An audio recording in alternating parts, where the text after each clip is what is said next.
to order at 6:33.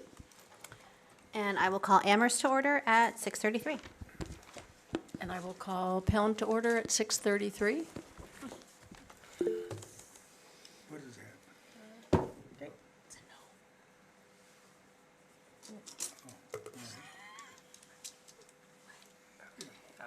Oh, okay.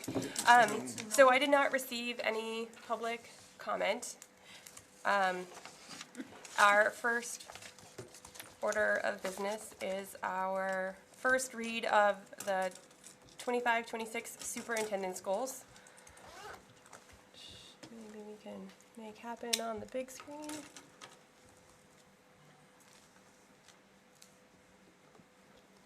Yes, we can. Look at that.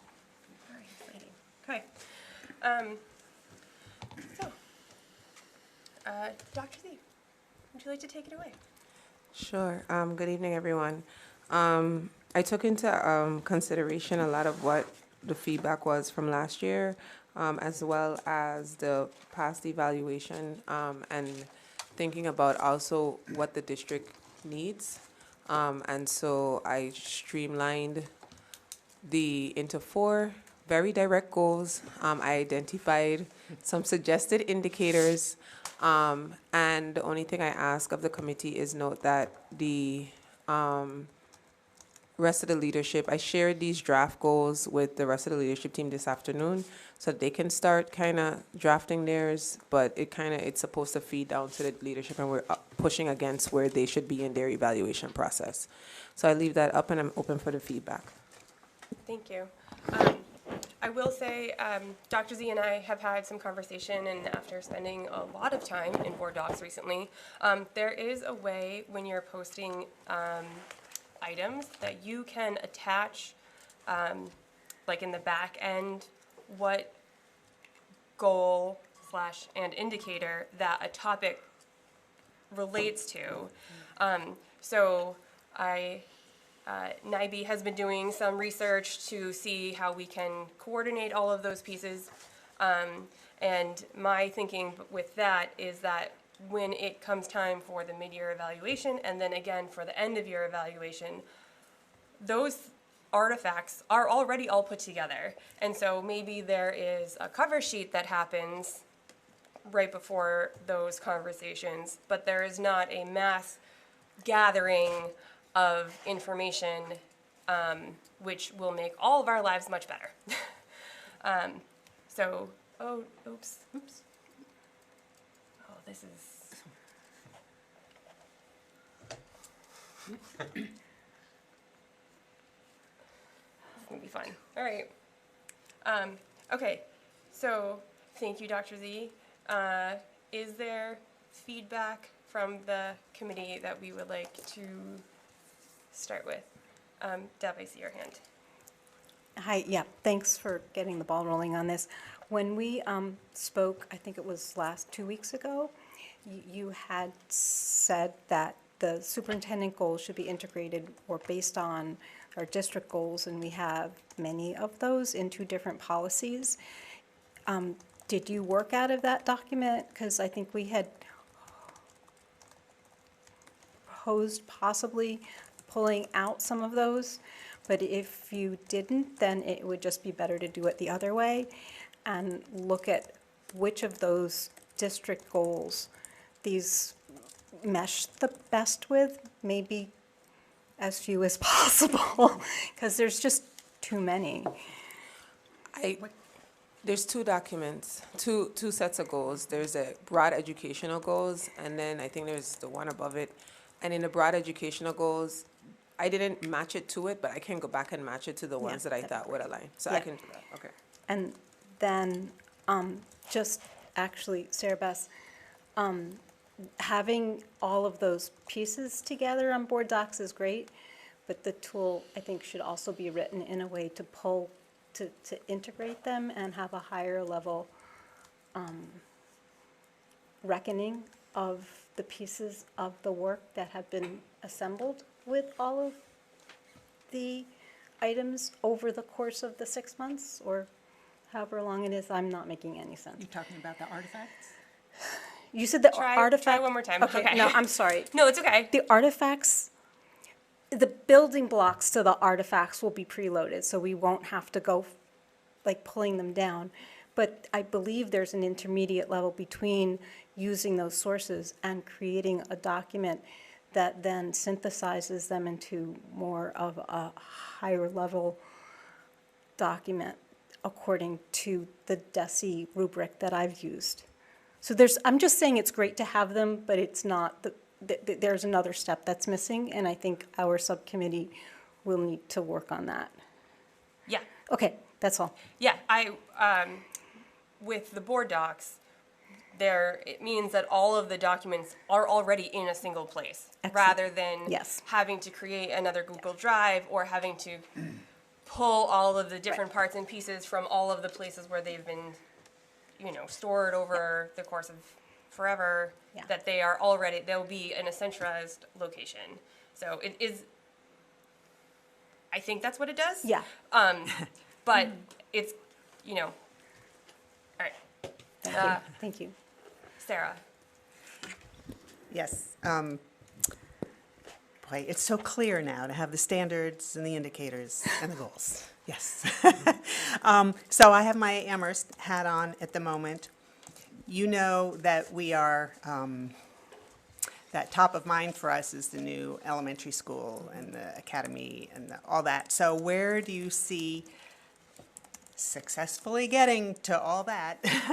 I mean, it won't be done by June, of course. It's a few months after that. But where will the Amherst committee members be able to think about the indicators and goals in terms of some of these Amherst-specific?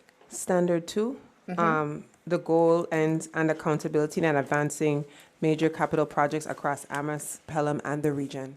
So that the major capital projects actually encompass, in terms of the region, we're moving forward, like the track and field, the middle school roof. For Amherst, we're moving forward the K6, I call it the K6 restructuring, which is the 6th grade, and the K5. In Pelham, we don't have specific capital, but we need to talk about what we're doing. Like, there are things that are occurring with the building, and then I think there were some conversations around different projects. So in that second line of goal 2, under standard 2, that talks about advancing the major capital projects forward. And so I think under that is where they'll be able to receive the updates. One of the key things that I wrote down was that in our retreat, Tracy said that it has to be agreed upon some of the evidence that the committees want to see.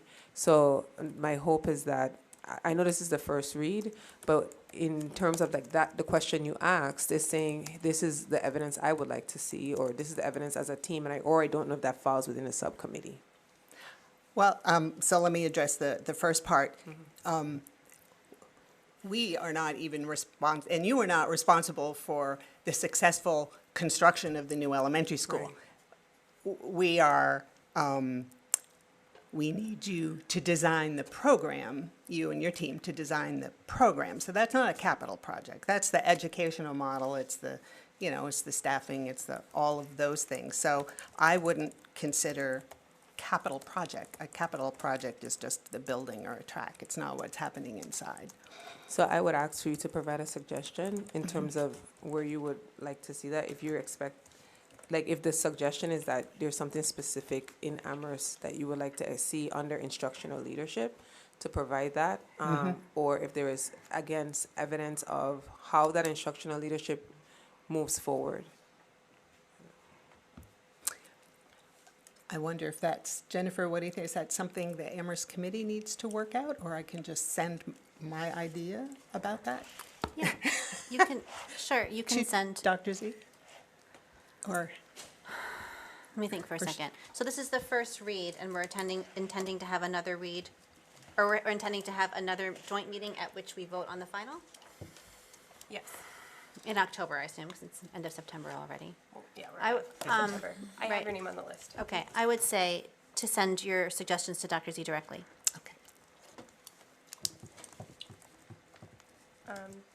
Jennifer, you were next. Thank you. I have my editor hat on. So in the first goal, is it two things? Is one of them strengthen instructional leadership by completing administrator evaluations? And is the second thing embed a culture of data-informed decision-making through structured data chats and learning walks? Yes. Okay, so I would change embedding to embed, just to make it consistent with the one above, because otherwise it seems like the embedding is an and to the, anyway, I would just change it to embed. Okay.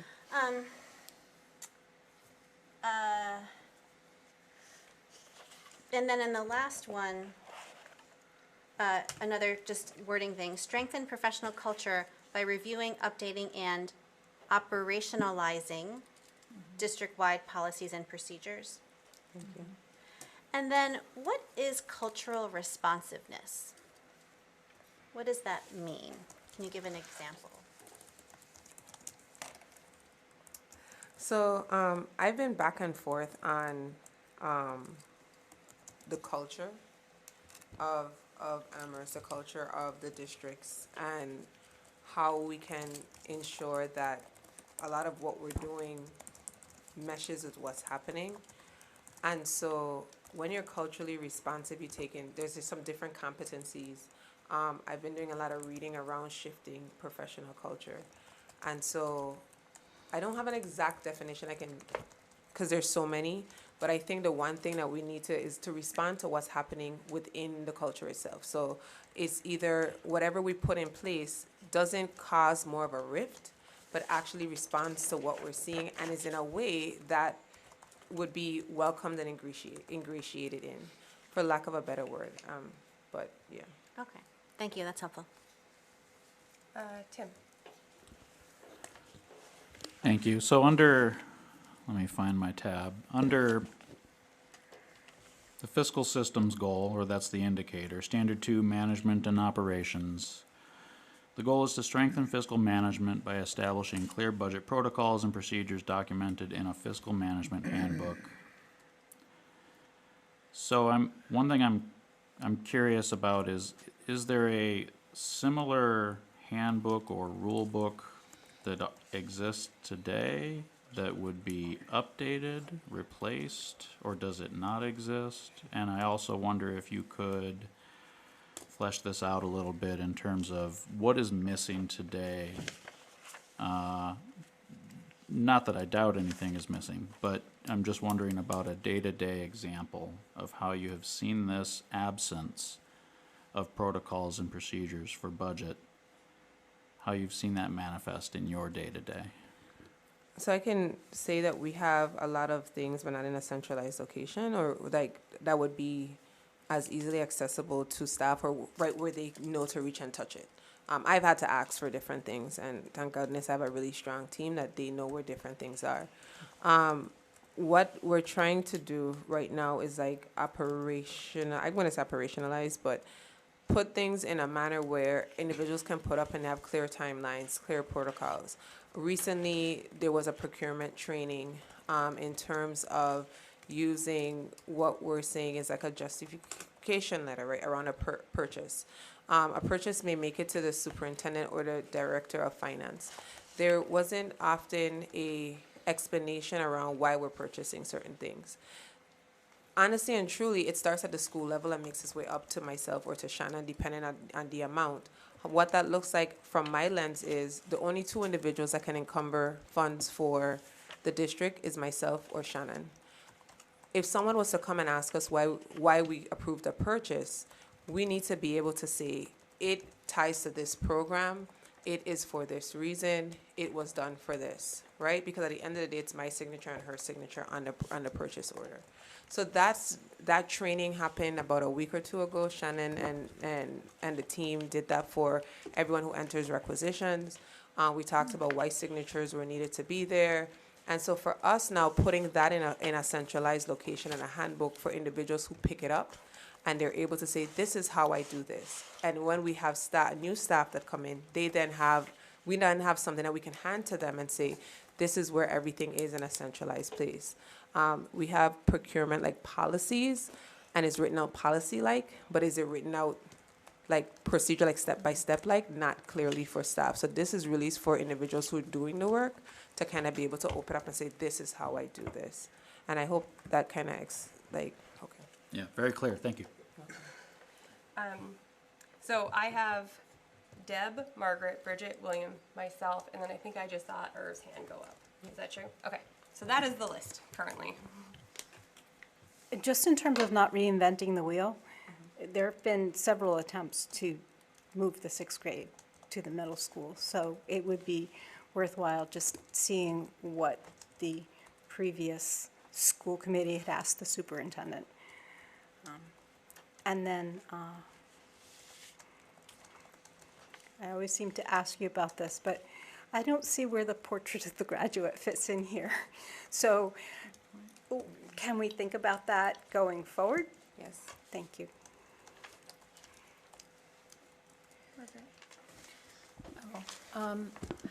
I just want to say, I appreciate the breadth of these goals, because starting to think about goals for the Pelham School Committee, using this, I think I can sort of see where some things would fit. So I guess that's really all I wanted to say. I appreciate the breadth that you've done with these, because it leaves space to fit a variety of things. Thank you. Yeah. Bridget? So I also really appreciate the categories that you've chosen. I feel like they're really strategic and they encompass like almost everything that I can think of as being those sort of pivotal areas that we need to approach. So I really appreciate that. So my comment is just on something very small within, and oh, one other thing, thank you for integrating equity into the goals. I know that's what we agreed to under SEAC, and Yes, I it didn't is. have to look far, and they're in there. So, but the first one, it says strengthen instructional leadership by completing administrator evaluations. And I'm just thinking like that's a very HR-centered and private process. And so I'm wondering what the indicators of that process occurring would look like. And if we want to see the data-informed decision-making, like also just thinking through like, okay, what could the indicators of that look like? How do we know that you're sort of like training up your staff to do that well? I think super goal, but like, what's the proof of it? So using the DESI rubric and looking at the indicators that were there, like the first, number 1D3, and I didn't print the indicators with me. I wish I did. So I'll do better next time. They specifically talk about, for that first one, providing feedback, like observing the principals, providing instructional feedback, and providing them feedback on their instructional practice. So evidence would be like not specific to a person, but talking about like a summary of the observations that was made and kind of like the suggested feedback that was done. I know in past evaluation systems I've seen where I've been observed providing feedback to someone. So even seeing like the level of feedback that I give.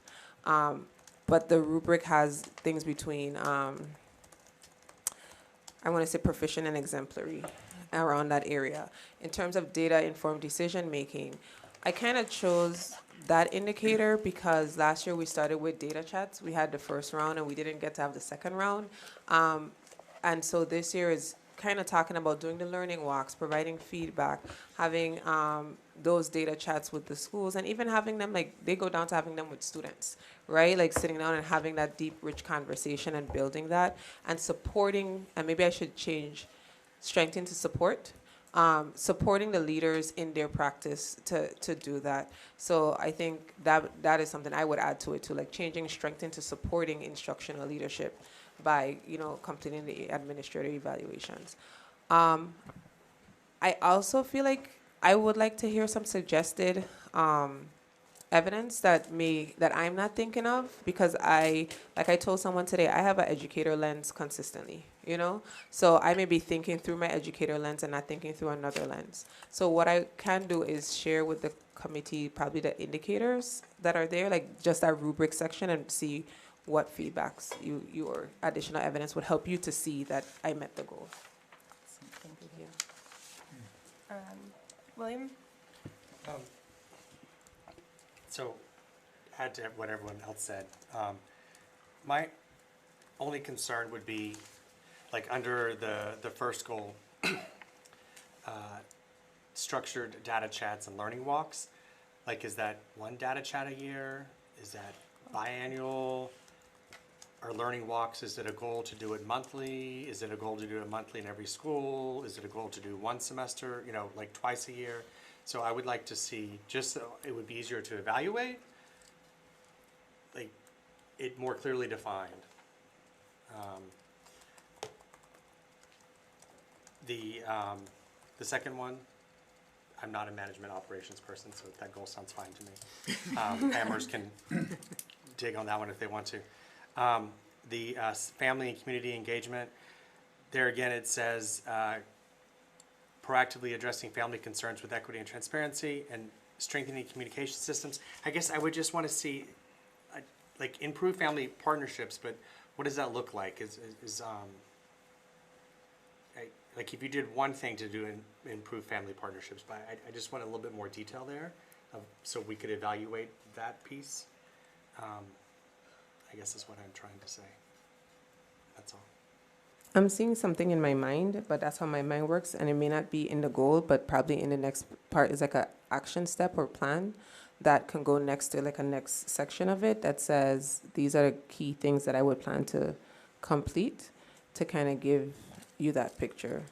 That's what I'm seeing. I don't know if that's what if it would help, but I can try it and send it out in an update and see if that works. All right, so I'm next. Wrote myself on my own list. So I first want to say thank you for pulling these together. And I like that there is a consistent through all of the goals about establishing the way something is going to be done, right? So whether it's, you know, protocols and procedures or organization happening district-wide, that when things are all in alignment like that, it makes our future work much simpler, right? It sets clear expectations for everybody, right? If you know what is expected of you, it's much easier to reach that. And a lot of the feedback I'm hearing from the committee right now, they are questions about what the evidence would look like, right? So I think those are not specifically the goals, right, but how the goals get operationalized, right? And I think part of that work about what the specific evidence should look like can be in coordination with the superintendent and the evaluation subcommittee, because then as that evidence is being decided upon, then you can simultaneously build a rubric, because right? Then the same thing, right? Like, you have a much better chance of meeting expectations if you know what they are. Right. Yeah. So thank you for these, and I think these are great for this year. Okay, Irv.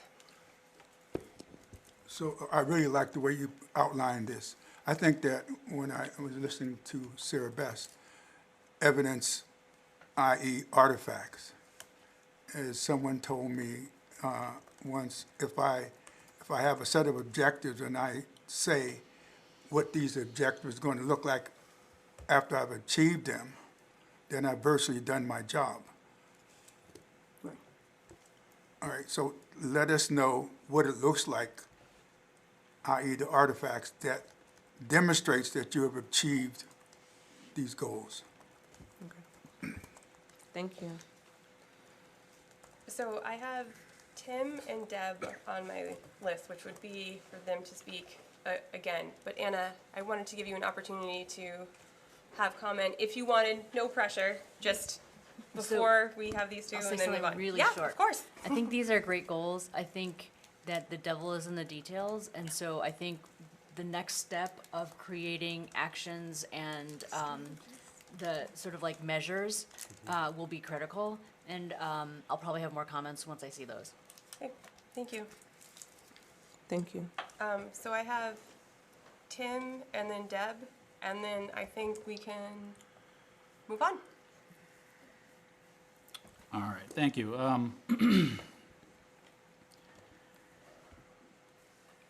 This is my first time through the goal setting process, right? So there's a lot of process and language that I'm not familiar with. My experience with goal setting comes from public health and international development. And so I'm used to a concept of a theory of change, right? Like we set goals because we have a theory of change. And the work I've done involves you define inputs, you define outputs, you define outcomes, and you might define impact if you have an impact model, right? That would be helpful here, and it's basically a narrative. I think these goals are going to achieve X by taking Y inputs. Dr. Z will deliver such and such outputs, which we expect will deliver these outcomes. So that kind of formulation I always find very helpful. And I do,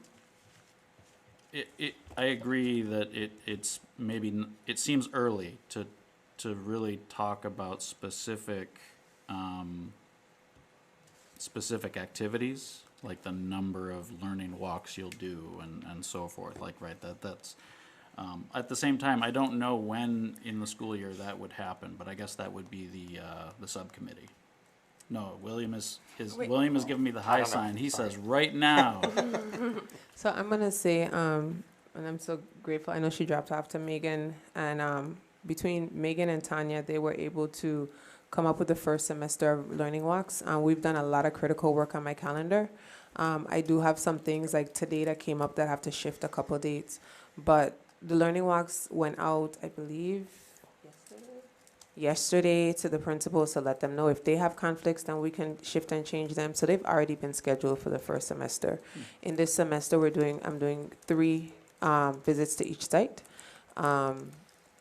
It looks different in the fall than it would in the spring because the spring has a little bit more holidays. There's a lot more happening with different testing. So we can set what the goal could be for the year. But right now, the plan is 3 at each site for the first semester. Yeah, great.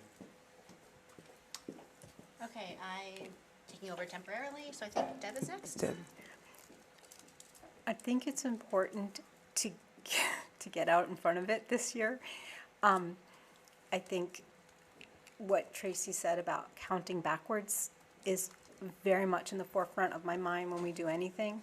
So I actually was going a different direction than Tim was because it looks like we're talking about improvement, strengthening, improving. So it would be great to get 2 pieces of data before the mid-semester evaluation, figure out when that is. And I know this is some of the school committee, subcommittee work, but just in terms of what I'm thinking would be useful to that subcommittee, 2 pieces of data before the mid-year evaluation and 2 pieces after, so we could look at change, because, you know, you start from a certain point and maybe you don't hit your goals, but maybe you get closer, or maybe you find that the goals as need to be adjusted mid-year, but just a kind of a trajectory, a path of data. I think last year, I think in June, you talked about maybe doing some kind of survey, staff survey.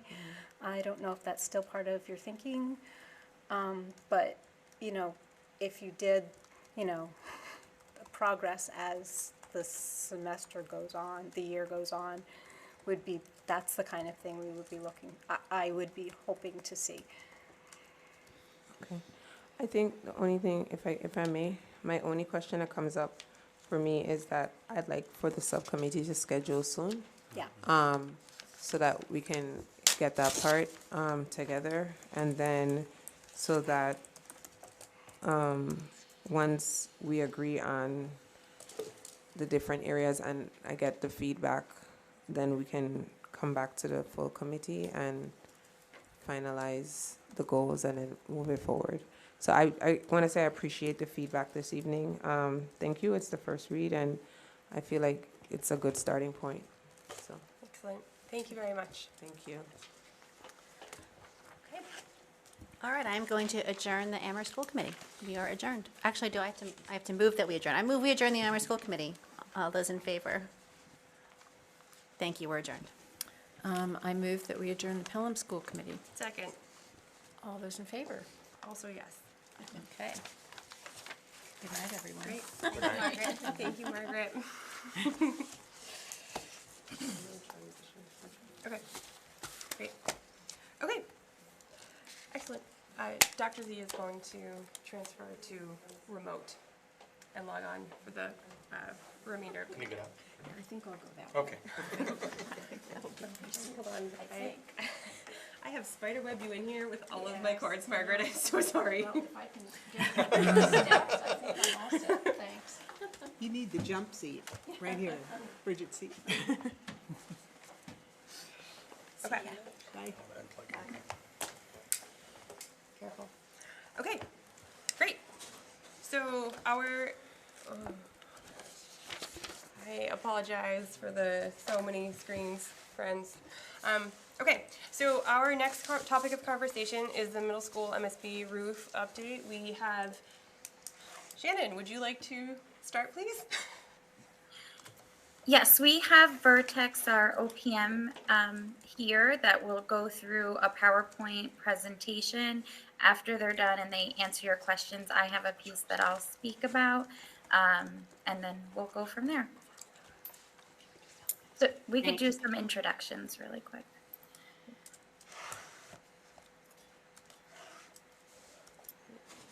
Yep. Hi, I'm Emily Sarazin. I'm the senior PM from Vertex. Welcome. Hi, everybody. John Lemieux, also from Vertex. Meredith Borden, also from Vertex. Great, thank you. Oops. That gentleman's muted. Peter, you're on mute. Sorry about that. I'm Peter Turowski, principal at T2 Architecture. Oops. Doug Bliven, also from T2 Architecture, project manager.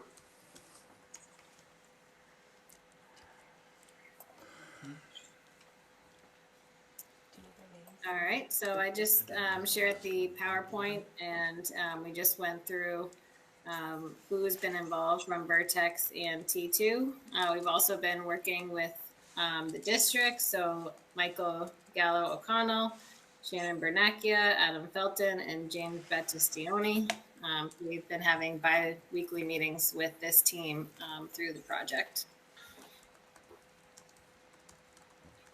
So a quick overview of the MSBA process. So in the beginning, we formed the project team. Then we moved through the schematic design. We submitted this on August 28th to the MSBA. They are still reviewing that submission. And next we'll be moving into funding the project. So that will require votes from all 4 towns within the regional district. From there, we'll continue the detailed design. We'll move into construction summer of 2026 and then close out the project. So I'll hand it over to T2 to talk about some of the existing conditions and new scope. Okay, so initially we received a lot of documentation on the existing school and made site visits to the school, identified the goals of the MSBA program, which includes a study for solar capacity on the roof. That's a new thing with the MSBA. So we did a solar analysis for potential orientation and also what the structure can support. We did hazardous material assessments. We did visual inspections inside and outside the building to determine where the leaks were, where the problems were, all the mechanical equipment on the roof as well. Ultimately, we found the roof is over 25 years old, except for the auditorium, which is the section in the middle. There are active leaks throughout and chronic interior drain problems. The drains in the roof are failing, and so they're contributing to a lot of water ingress into the building. The insulation doesn't meet current energy code. The rooftop equipment is all original. And then we did find some residual hazmat material from the previous roof project on the roof surface underneath the roof that was installed 25 years ago that will have to be abated as well. So that's a general overview of our findings. And so the plan is to, because the middle roof is less than 20 years old, MSBA won't participate in the cost of that. So that roof will remain, and we'll replace the roof the two roofs that are shaded in dark gray there over the major education areas. It's about 100,000 square feet total.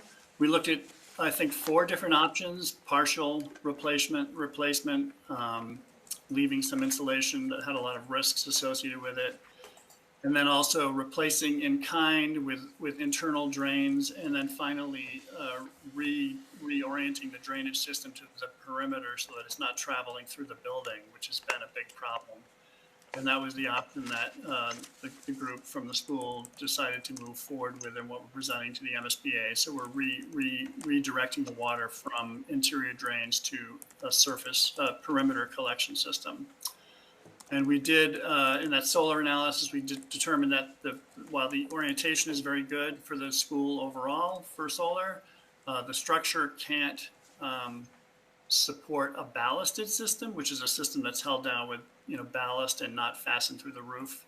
And so it would require either fastening directly through the roof deck, which would create hundreds and hundreds of holes through the roof in the future, or building a steel dunnage system over the roof that we could deal with limited penetrations through the roof with the roof system and allow that to happen later.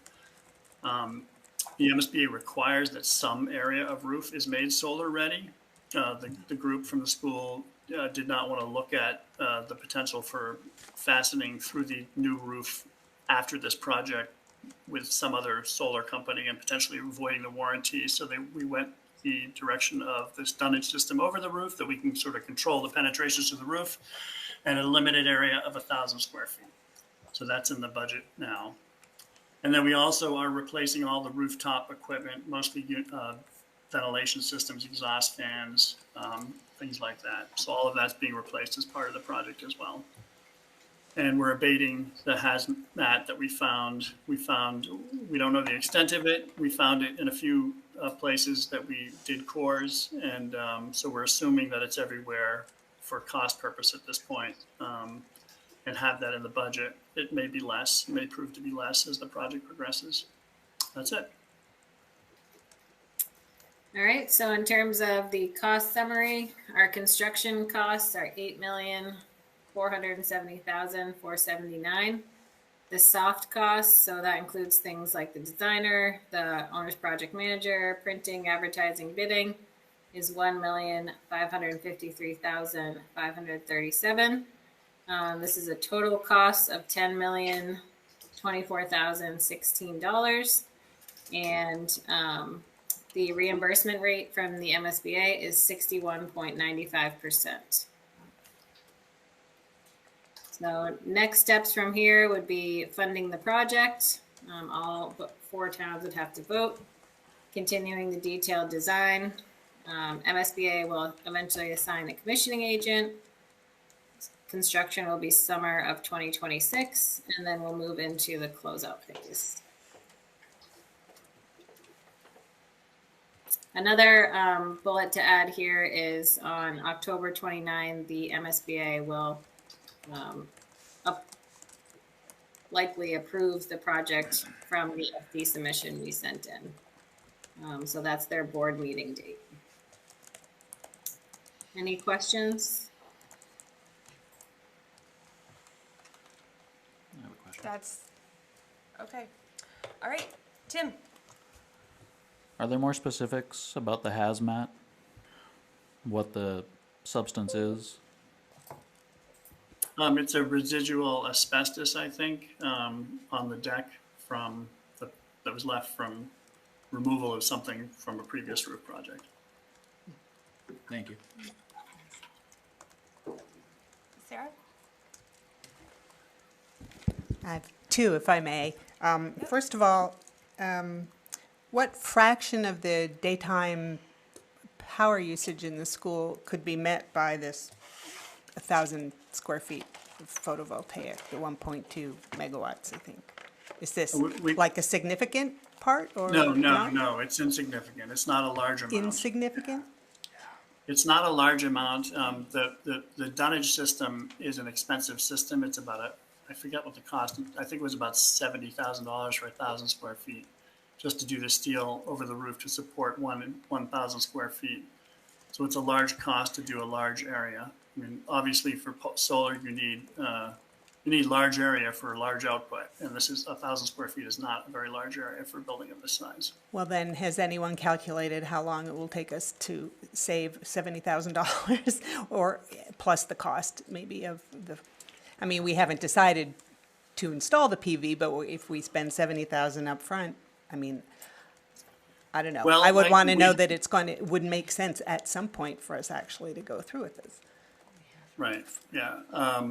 We haven't done that. I will say that the MSBA requires this solar readiness. Oh, really? Yeah, But yeah, not- they require. I mean, the other approach to solar readiness is just to say, well, if you do solar in the future, you can fasten through the roof directly to the deck, because the deck can support it.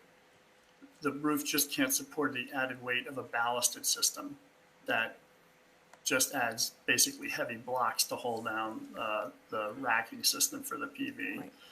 Does So, Excuse me, does MSBA, you said they require solar readiness, but how much solar readiness? Is this like the minimum? they are very unclear about it. It's a whole new thing, and they're not, I think they're, I don't know. We've had discussions with them, and Emily, do you want to? Yeah, there's no minimum. It is a new requirement. We had a couple of meetings with them to discuss this, and basically it's part of their initiative. So another important thing to keep in mind is they do reimburse for any of the solar ready work. So that 70,000 will actually be reimbursed for the 61%. Right, okay, thank you. And then the second question is, I noticed that the roof it's going to be built so that all the runoff is to the perimeter of the building. Does Yes. that mean you need to be changing the slope? Is there some slope there that? Very, it's the slope is made with the insulation itself. It's a tapered Insulation or installation? Insulation. Oh, okay. Yeah, and that's how it is now. It's sloped. So we're going to be sloping the insulation out to the perimeter instead of down. But we'll be directing all the water to the existing infiltration system that exists. That's taking all that water from the roof now. So there won't be any change there. Okay, thank you. I was going to ask, the 70,000, you said that's reimbursed from the MSBA?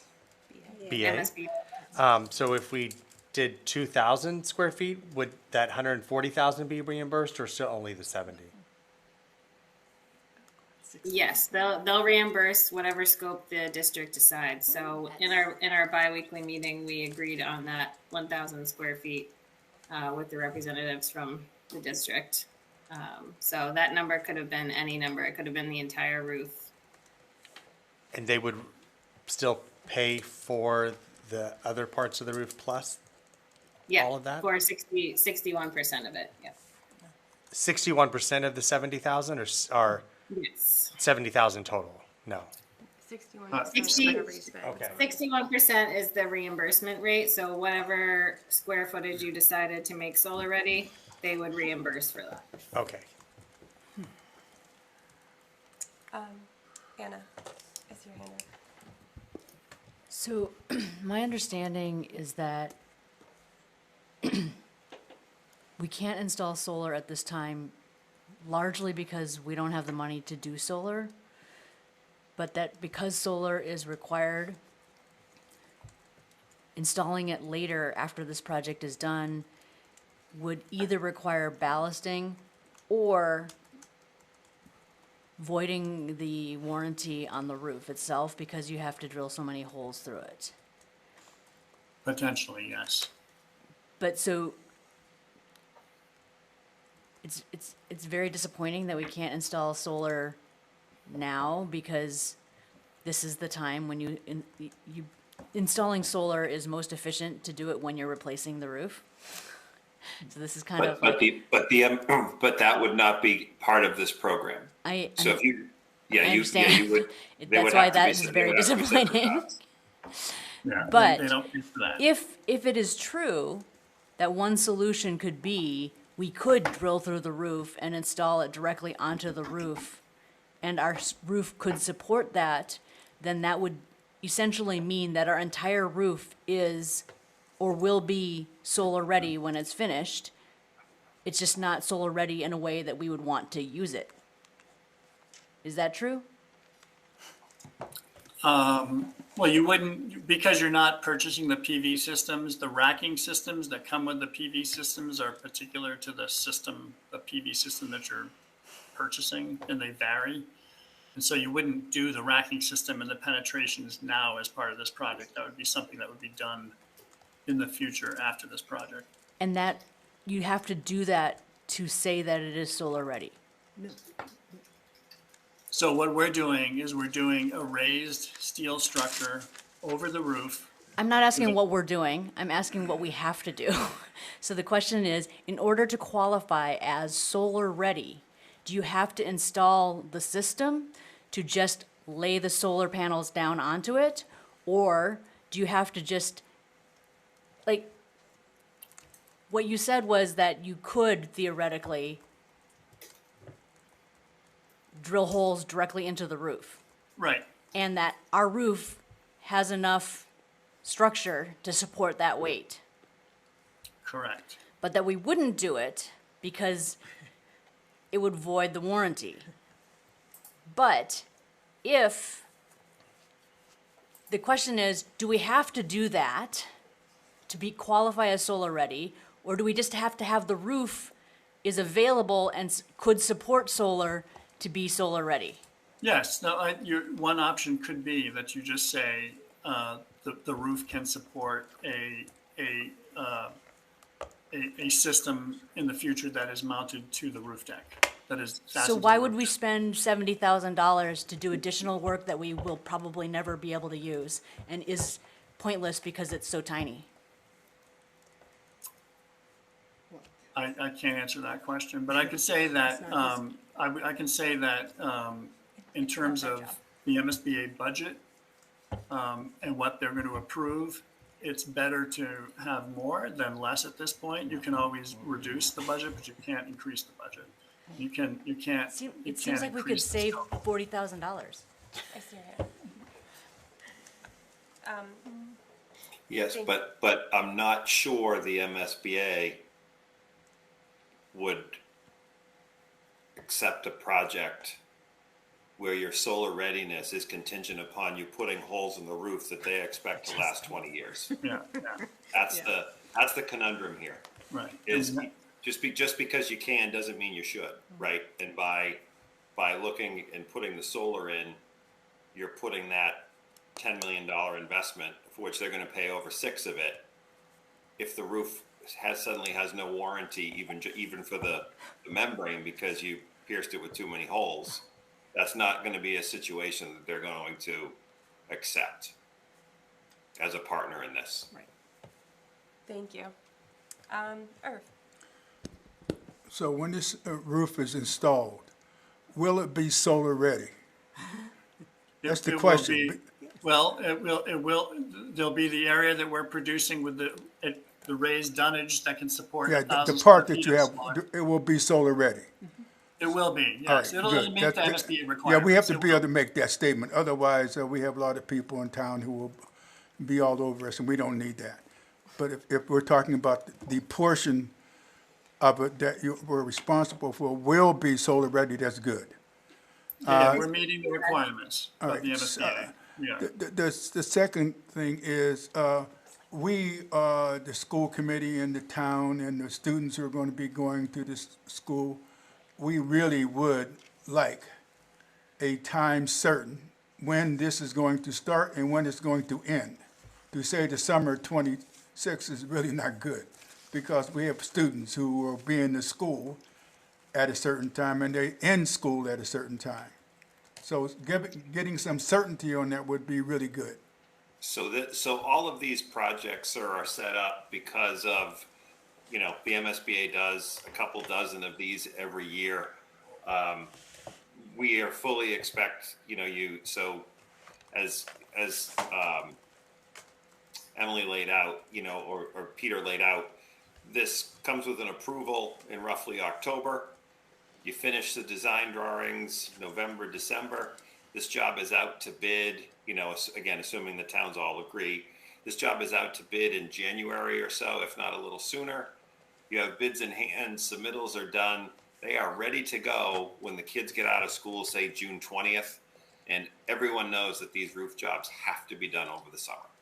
So, it's non-negotiable. What we will do through the design phase is work with the school to make sure that, okay, if there was an area that couldn't get finished in time, what's that area? We typically make that the gymnasium, because most gyms aren't used when the kids start back at school because there's outside, because the kids can be outside. So that becomes the small amount of time for potential overlap, so that, you can have if by some chance you get a super rainy summer or something like that, you have that flexibility of, okay, where's that fail safe of time?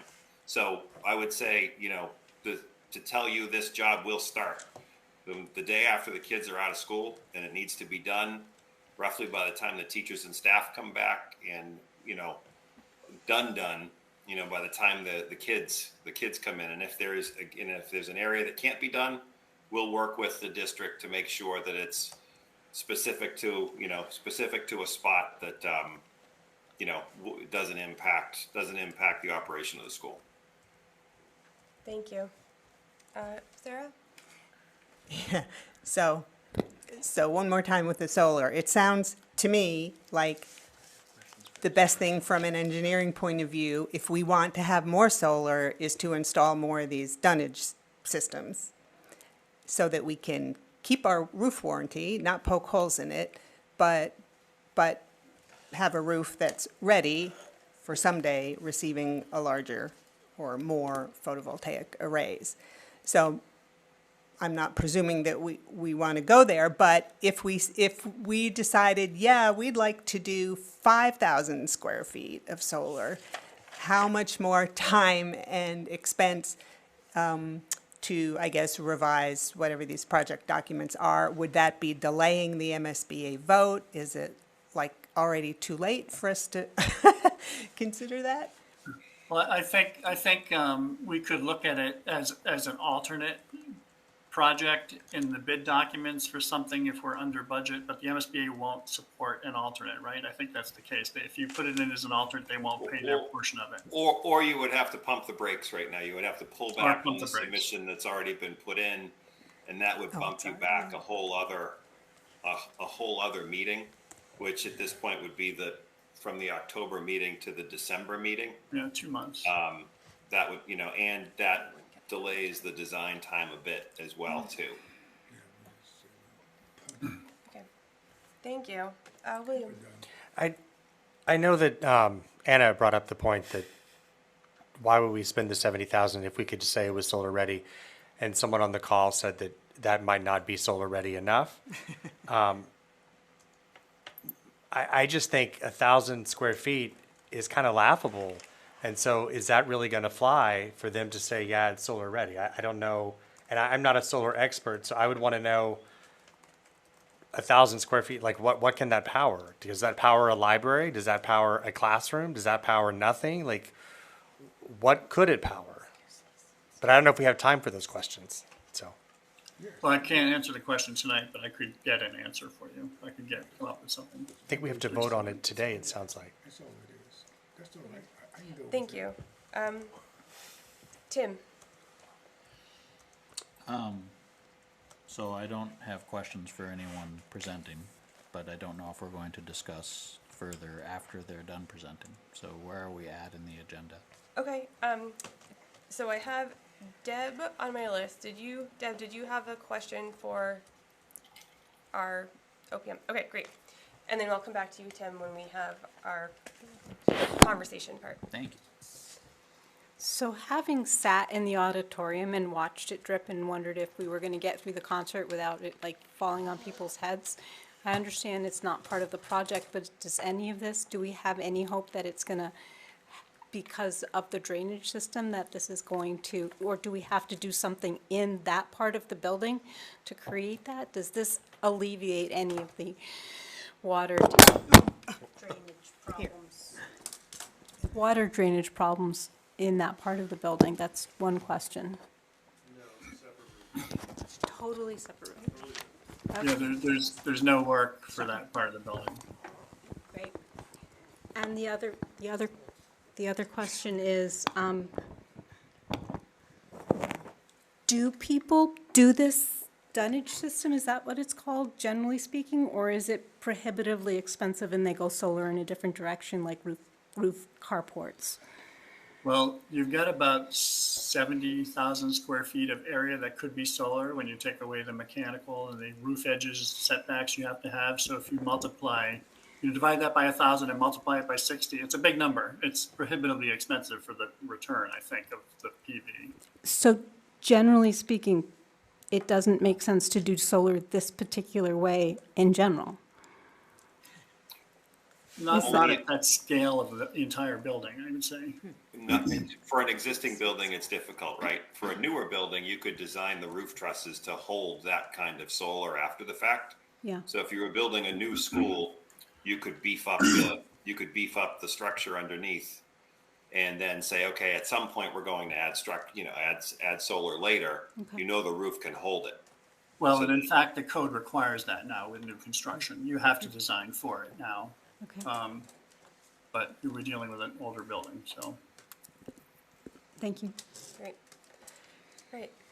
Thank you very much, and thank you for all of the work, all of you, that have put into this project. I know it has been a long time coming, and there are lots of moving parts and pieces for it. So, again, thank you all very much. Okay, so we have other attachments. Shannon, do you want to walk us through, or? Yeah, so the other attachments, I had just attached the budget detail and the executive summary for you all to have in advance to read through. I'm not going to walk through that. The document that I wanted to talk about is the memo that I had written for the proposed votes that we would take up. The first vote on here is a vote to rescind the prior debt authorization. And after further consideration, I want to ask that we do not vote anything with rescinding at this point. If we vote to approve the project for the 10 million and then the towns approve the project, then in the spring or after all of the 4 towns meetings, then we can vote to rescind the prior authorization. But I don't want to turn that money away now without guarantee that this roof project is going to be approved. So I just want to take that off the board immediately. And then I have been receiving a lot of questions from the towns, and I've been emailing back and forth. One of the questions that came up is how long doing this does the building need to have an educational program?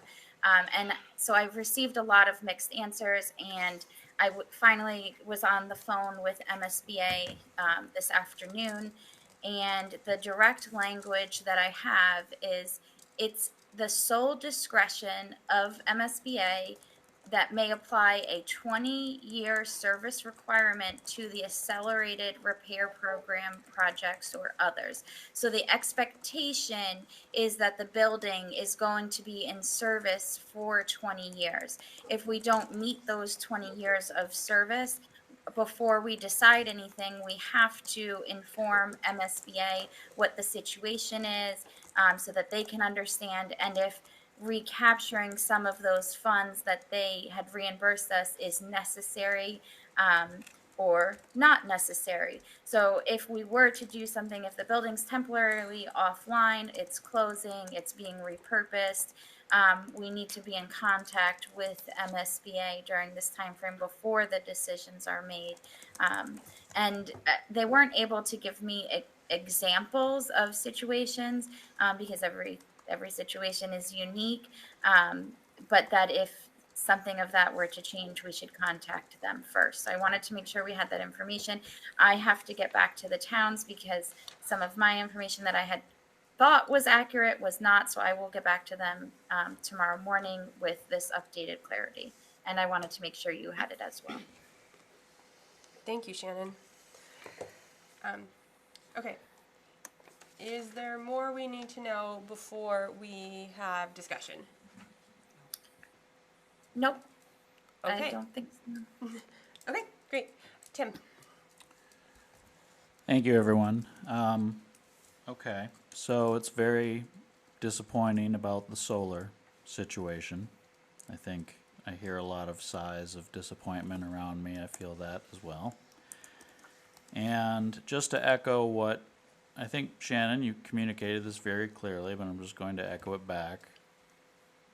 If we get MSB approval for the reimbursement program and rebuild the middle school roof that has needed rebuilding for a very long time, we are committing to use that building for public schooling for 20 years. For educational programming. So it could become like a a dog training facility. I don't know if that would count. Yeah, I'm just but- kidding. I know you don't Yeah. know. You also made it clear that MSBA's details were a little hard to figure out, so I get that. Okay, well these are hard lessons. Some people in Leverett have asked me, hey, there's been this discussion about selling the middle school and folding the middle school grades into the high school. Why don't we talk about that before we buy a whole new roof? And I said, yeah, I've heard of that. I've heard people talk about it. I haven't heard any concrete details like a plan or a study. And it appears that this middle school roof has been under discussion for replacement since 2019 and probably longer. It's leaky, moldy. Now we know it has residual asbestos that was left behind by a previous construction project. It does not support solar in its current state. And it is, if we don't take care, so I also think about the $400,000 that got spent on some kind of repair that won't end up being reimbursed by MSBA that came out of the 2019 $3 million debt. I'm sorry, I'm forgetting the terminology. I guess to my other committee members, I want to be very clear. I have no interest in holding up the roof project. But because people have asked me about, hey, what about selling the middle school building, which even if we did have a plan in front of us right now would take years to coordinate, is there anything worth talking about with this sell the middle school idea? Okay. Sarah?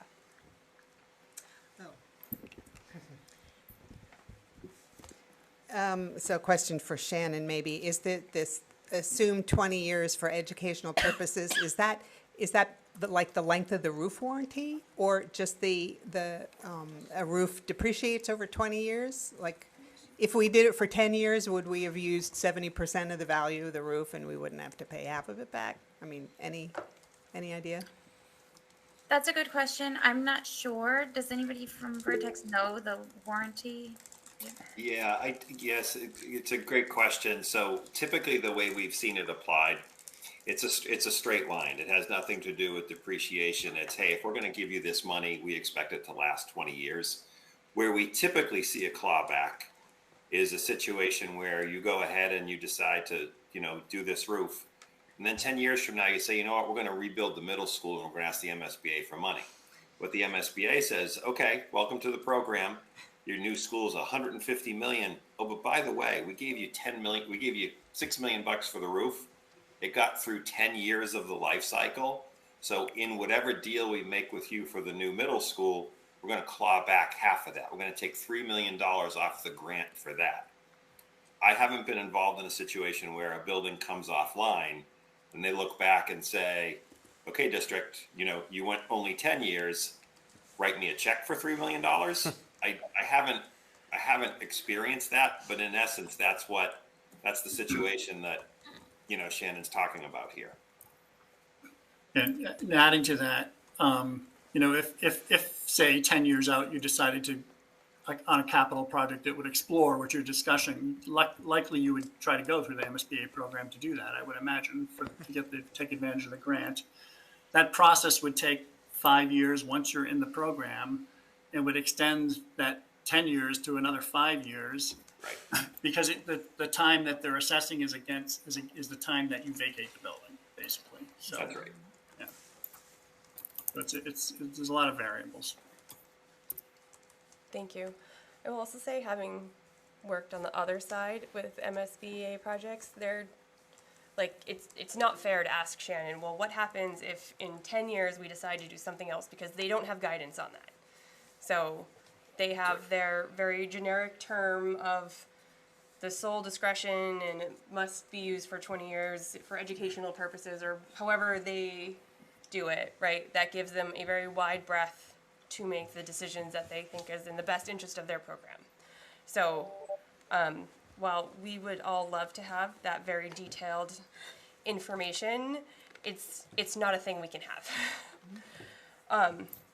Okay. Was that your comment, Sarah? Yes. Okay. So it is now Anna. I have a silly question. The debt authorization is for $10 million plus, and unless I'm reading something wrong, it looks like the total cost of the project is $10 million. So why are we authorizing the full cost of the project when 61.5% of it is going to be reimbursed?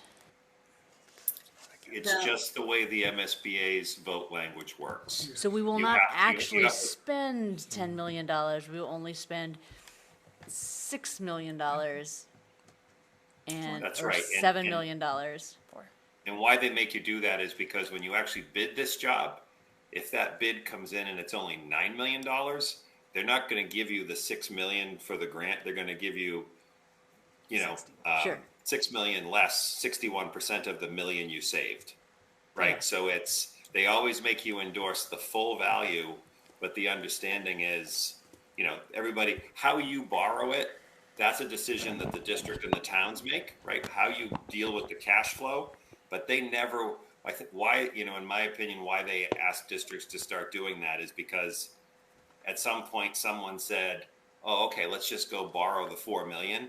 And if you do that and you don't get your reimbursements back, you get in a cash pinch, right? You might not have the money to actually pay the bills. So they want to make sure that you borrow the whole thing, or that you authorize the whole thing, and that everyone knows it's a $10 million job, but that you have a grant up to that 6 million that will come, up to that 61% that'll come to you. Right, and it is a reimbursement program. So you're paying first and they're reimbursing you. So that's part of it too. Yes. Thank you. Jennifer. I'm going to go ahead and make the motion just to move things along. This does not end discussion. I'm just making the motion. I move that the Amherst Pelham Regional School District hereby appropriates the amount of $10,024,016 for the purpose of paying costs of the Amherst Pelham Regional Middle School roof replacement project at the regional middle school, including the payment of all costs incidental or related thereto, the project, which the proposed repair project would materially extend the useful life of the school and preserve an asset that otherwise is capable of supporting the required educational program, and for which the district may be eligible for a school construction grant from the Massachusetts School Building Authority, MSBA, said amount to be expended at the discretion of the district. To meet this appropriation, the district is authorized to borrow said amount under and pursuant to Chapter 71, Section 16D of the general laws and the district agreement as amended or pursuant to any other enabling authority. The district acknowledges that the MSBA's grant program is a non-entitlement discretionary program based on need as determined by the MSBA, and any project costs the district incurs in excess of any grant approved by and received from the MSBA shall be the sole responsibility of the district. Provided further that any grant that the district may receive from the MSBA shall not exceed the lesser of 1, 61.95% of eligible approved project costs as determined by the MSBA, or 2, the total maximum grant amount determined by the MSBA, and that the amount of borrowing authorized pursuant to this vote shall be reduced by any grant amount set forth in the project funding agreement that may be executed between the district and the MSBA. Second. Thank you, Jennifer. That was a whole lot of mouthful. Okay, So we can continue to have further discussion. Thank you, Jennifer, for making the motion. Deb. I have Deb, Bridget, and then William. Was your hand up just now, Irv? No, I'm just thinking, if I look at this thing, there are 3 votes here. Yep. Shannon we're just at Shannon asked that we not do the rescission vote. The first one we're delaying. Yep. Deb. Does anybody, including our Director of Facilities, know what our 10-year capital plan is for dealing with the agings of these buildings? I don't think that is part of our today conversation. That is a much broader topic. That is. The question is it currently in our plan to do anything over the next 10 years? You mean with the roof? No, with the aging infrastructure, with these buildings. Have we previously, or maybe Shannon knows, have we discussed or committed to building a new building, consolidating? There was a study that was done in 2019, maybe, about adding on to this building so that we could bring the 2 buildings together. I can't find it on board docs. Does anybody know if there's, where that happened, what happened with it? No. No. So there is a feasibility study of the consolidation at the high school, which did require an addition to the high school. In terms of a 10-year capital plan, there are projects that were put forth by Mike and my predecessor that was planned, and you can kind of see that built out in the debt assessment. But Mike and I are currently working together to update our capital plan and our long-term plan now. So we will talk about that at another time. Bridget. So, yeah, that's what my comment was partly about, and I just wanted to, like, frame it in terms of, like, I think we want to be conscientious to share our commitment to continue education in this building so that we realize the MSBA grant and don't scare them away with another Amherst-style moment, right? But there was that 2019 feasibility study, and if I remember, the options in it were between 17 and 21 million to combine the middle and the high school. And so it didn't really gain much traction with our 4 towns. And it's that history that led us. When Dr. Z came in, she proposed it again because there's still a lot of talk about it, and it seemed like it could be a good idea. But they looked into it really thoroughly and backed off again. So, but I want to say, even in that model, what Dr. Z and the team were talking about then was if we combined it, then we could use the middle school for innovative programming that would draw students in, like a STEM Innovation Academy or something like that. So I just don't see that risk here that I'm hearing a lot of public chatter about. You said 17 million to, what was the higher? 21, I feel like that was the range, Yeah. but I haven't read it in a while, but that's what I remember. I'll say approximately. Yeah, William. $2019. I was just going to comment on Anna's comment about why we have to take the whole debt piece. I was at MASC last year and went to one of the meetings, and they talked about a school district that did not actually get the funding, and so they had to pay for the entire project themselves. So knowing in my mind that 1,000 square feet is pretty laughable as far as being solar ready, do we think that there is a risk? What is the risk do you think that we have that this wouldn't get funded? And we would have to actually do the whole percent, 10 million versus only paying 40% of that. Because I think there is a risk there, and that's why we have to take out the full 10 million. Well, you'll know on October 29th. That's It's right. not- Yeah, the commitment will be on October 29th at the board meeting, and it's very, very rare, if ever, that I've seen them reject it. Yeah, this is our 53rd or 54th ARP project. And we have never had a project that has had a schematic design submitted that they have said no on. Their purpose, they don't invite you and have you go through this process. They encumber those funds. They have an idea of what your reimbursement rate is. They have an idea of what the problem is you're trying to fix when you submit the statement of interest. So, in the end, you do feel a lot better after you get that board vote. But I will tell you, whether it's a $4 million roof or a $180 million high school, if you get the schematic design submitted, you've been through the vetting process. So I would feel very comfortable, especially with the back and forth that the district has had with the MSBA already about some of these other questions.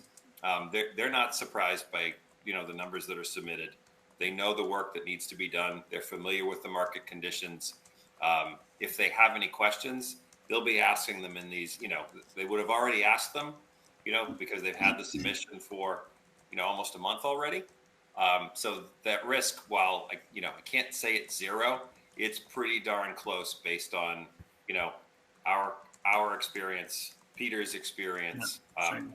They want these projects to happen. They don't do it so that they can say no.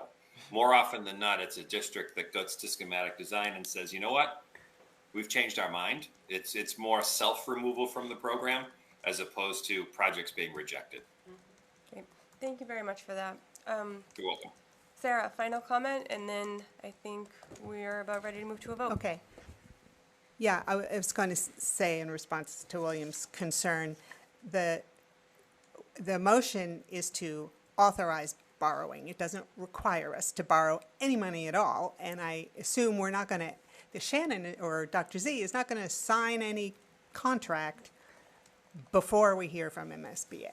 So we're not going to be stuck with the full project unless we decide we want to. Your project isn't even fully designed yet, so it's at like 25%. We have to finish the design, and only after that's done does it go out to bid. And again, you don't have a contract for that probably until the beginning of 26. Fiscal. Oh, No, oh yeah. like Okay. It's the February. calendar year, right? We wouldn't be locking in a contract until December, January. Right. But the Long after MSBA you've taken requires votes. these authorizations and votes before they will commit. We have to go first. Exactly. So, That's right. Yeah. That's right. If the timing of your votes wasn't already set, what happens is after the MSBA, Hey, guys, Hold on. I'm sorry, can you repeat that, please? oh, sorry. What I was going to say is, absent your votes that may already be scheduled, what typically happens is after the MSBA board meeting, the district then has 90 days to prove to the MSBA that you have the support of the towns. How do you do that? That comes in the form of certified votes from the towns that says, yes, we were asked the question, we support the vote language as you all just read it, as that was put out there.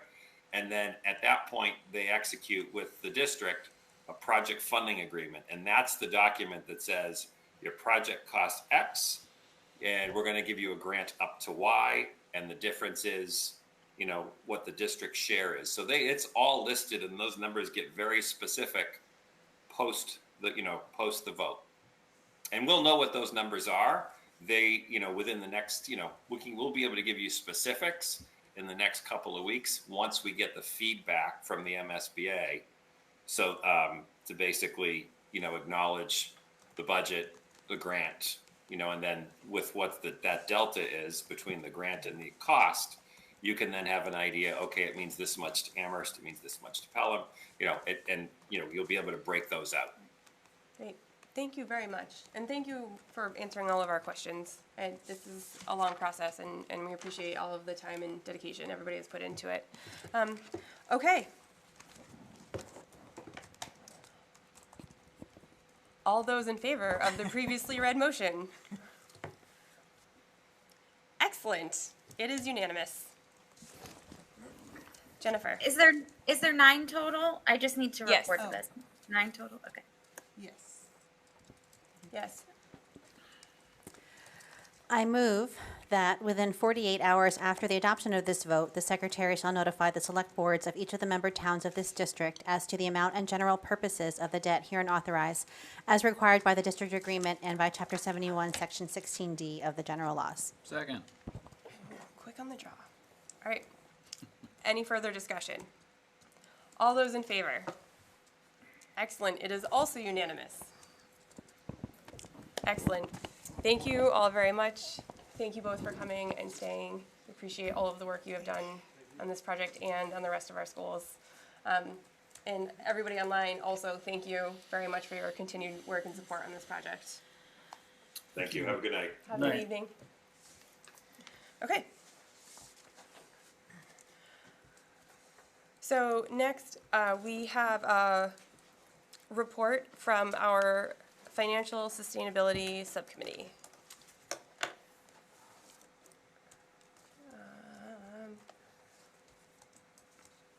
Do you want the presentation, question mark, up? Yes. I think that's. Thanks. Thank you. Do you want to come be my friend and you can scroll, or do you want me to scroll for you? It doesn't matter. Do you want me Okay. to come over there? Well, Is that easier? I can scroll, it's fine. Okay.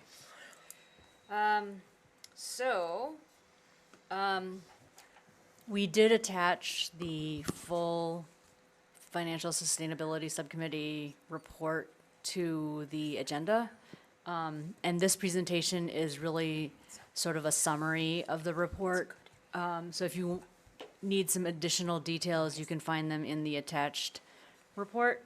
I will say that I also joined the subcommittee on the later side, and so I will thank the other committee members for all of the previous work that they had done, and it was an enormous amount of work.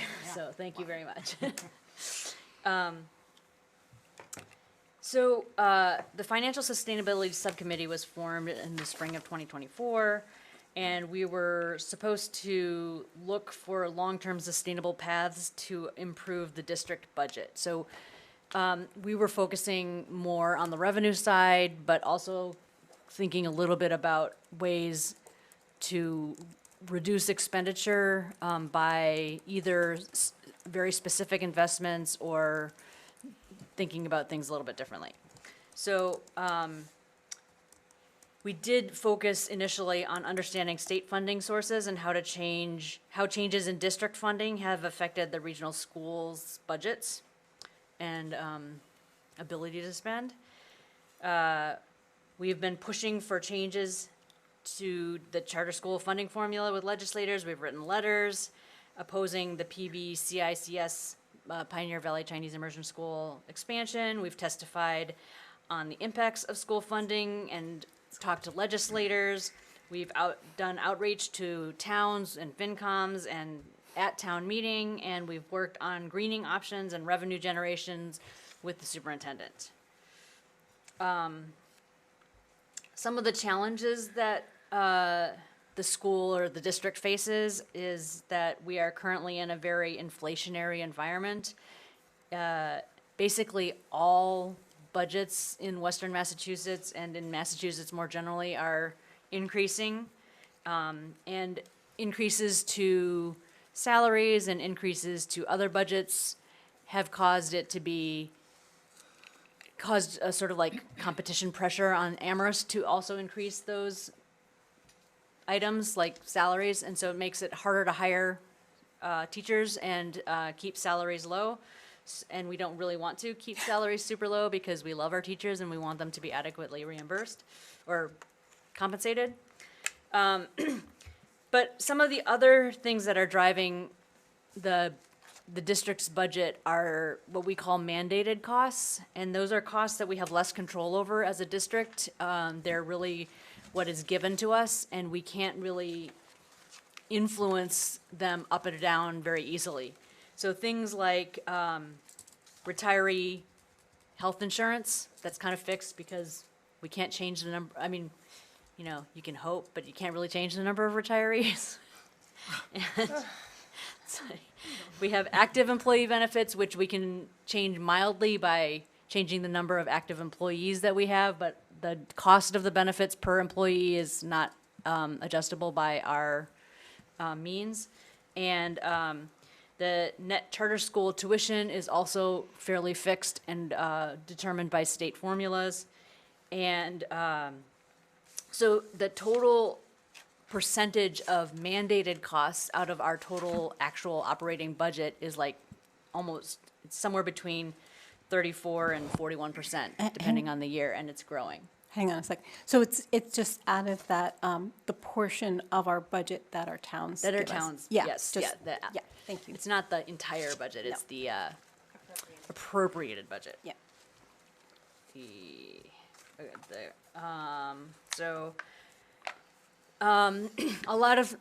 One of the things that a lot of discussion has centered around is enrollment. And the idea that enrollment is declining everywhere and all over Western Massachusetts is probably not quite as accurate as sometimes perceived. I think there has been somewhat of a decline in enrollment, but it is actually somewhat differentiated by districts. Some districts are not experiencing as much decline as other districts. However, the enrollment decline has hit our regional districts fairly substantially. And the one exception might be Pelham, who hasn't seen as much of a decline as the other towns. So overall, between 2019 and 2026, enrollment decreased by 11%. However, the number of students with disabilities grew by 12%, and that means that increasing the share of students with disabilities increased from 20 to 25% of the total student body. The number of attending charter schools has actually, from the district, has actually not changed substantially since 2015. It's remained relatively steady over the past 10 years. However, the projected enrollment for this year is substantially higher than last year, and it's possible that that number could continue to increase with the expansion of the PBCICS. But this is just a little bit of a demonstration of how public charter school enrollment has affected overall enrollment rates. And you'll see that overall enrollment rates have changed a bit, but charter school enrollments are really eating into the total enrollment portions. And also, the way the charter school funding formula works, basically we lose more money by sending kids there because the type of student that we often send to the charter schools is less needy than the students on average that we keep. And so we pay only a percentage of the tuition is based on the type of student, and that's the foundation rate, and the above foundation rate, which is fairly substantial in the region and in Amherst overall, does not take into account the type of student that you're sending, and so we're paying more for the students that we send than the students that we keep, to a certain extent. So how has the district responded? We have taken a number of different measures, and so the idea that we're not keeping pace with declining student enrollment is a little bit misleading. We've done a lot of different things, including closing some facilities like the East Street Alternative High School and the East Campus. We've reduced assistant principals. We've consolidated 11 departments into 7, thus also reducing the number of department heads. We've reduced teachers. We've cut teams. We used to have 12 teams, and now we only have 4 in the middle school. We have cut some curricula, specifically some technical vocational curricula. We've eliminated the restorative justice program. We've eliminated or severely reduced the summer programming. We've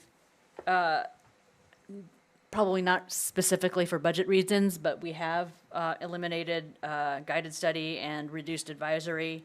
And there have been some proposed cuts to looping and teams. And we've lost some extracurricular activities. some of the things that are happening sort of on the appropriating end of the spectrum, the Student Opportunity Act and Chapter 70 have not been favorable to the district. While they were passed to give needy schools and rural schools more funding, Amherst and the region were just not quite needy enough to qualify, and so they did not receive any additional funding from Student Opportunity Act. And then the way the Chapter 70 formula was created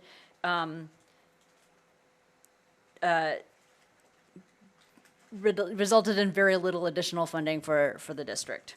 The Fair Share Act also was targeted towards more needy districts and thus did not really benefit the regional school district. And the charter school funding formula continues to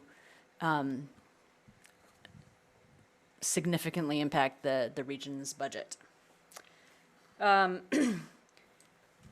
Sort of more generally, the federal environment right now is seeing a huge rescinding of federal grants for education.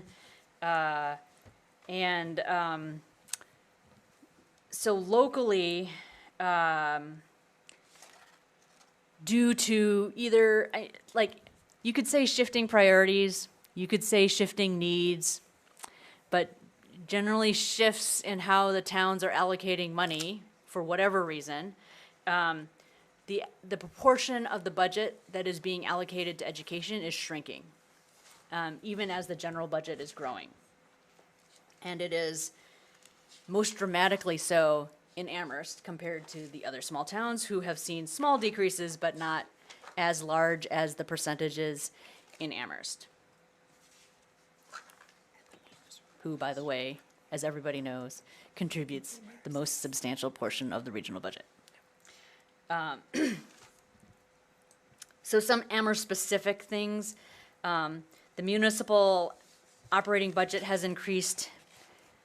The budget has increased by like 3.7% year over year, but when you look at the actuals at the end of the year when unspent money and reallocations occur, the actual spending of the operational budget in Amherst has increased by like 9.9% since 2021 and 7.3% annually since 2019.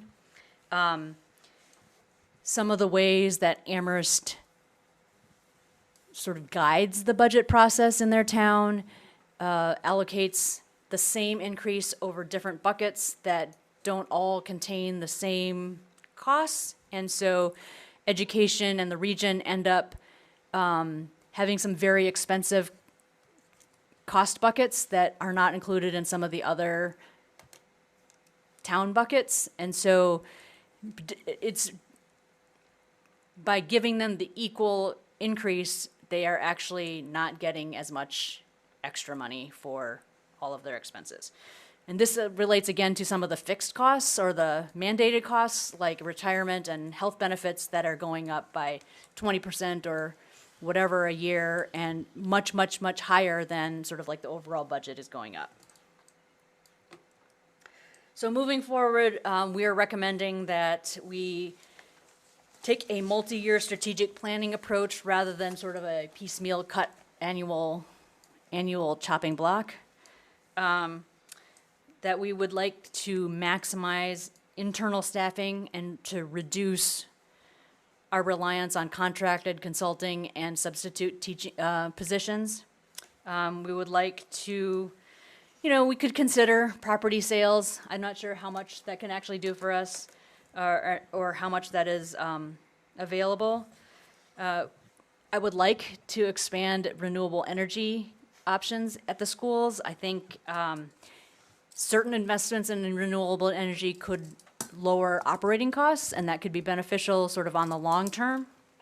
Other ideas include regionalizing different things, so the 6th grade or with other towns, but that's definitely has its own can of worms. We could pursue state and federal grants, of which there are very few. We could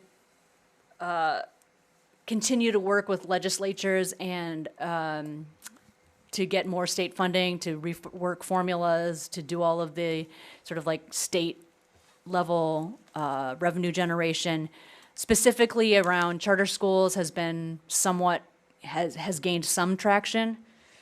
But also like related to the fair share funding to try to get a little bit more of that for our specific region.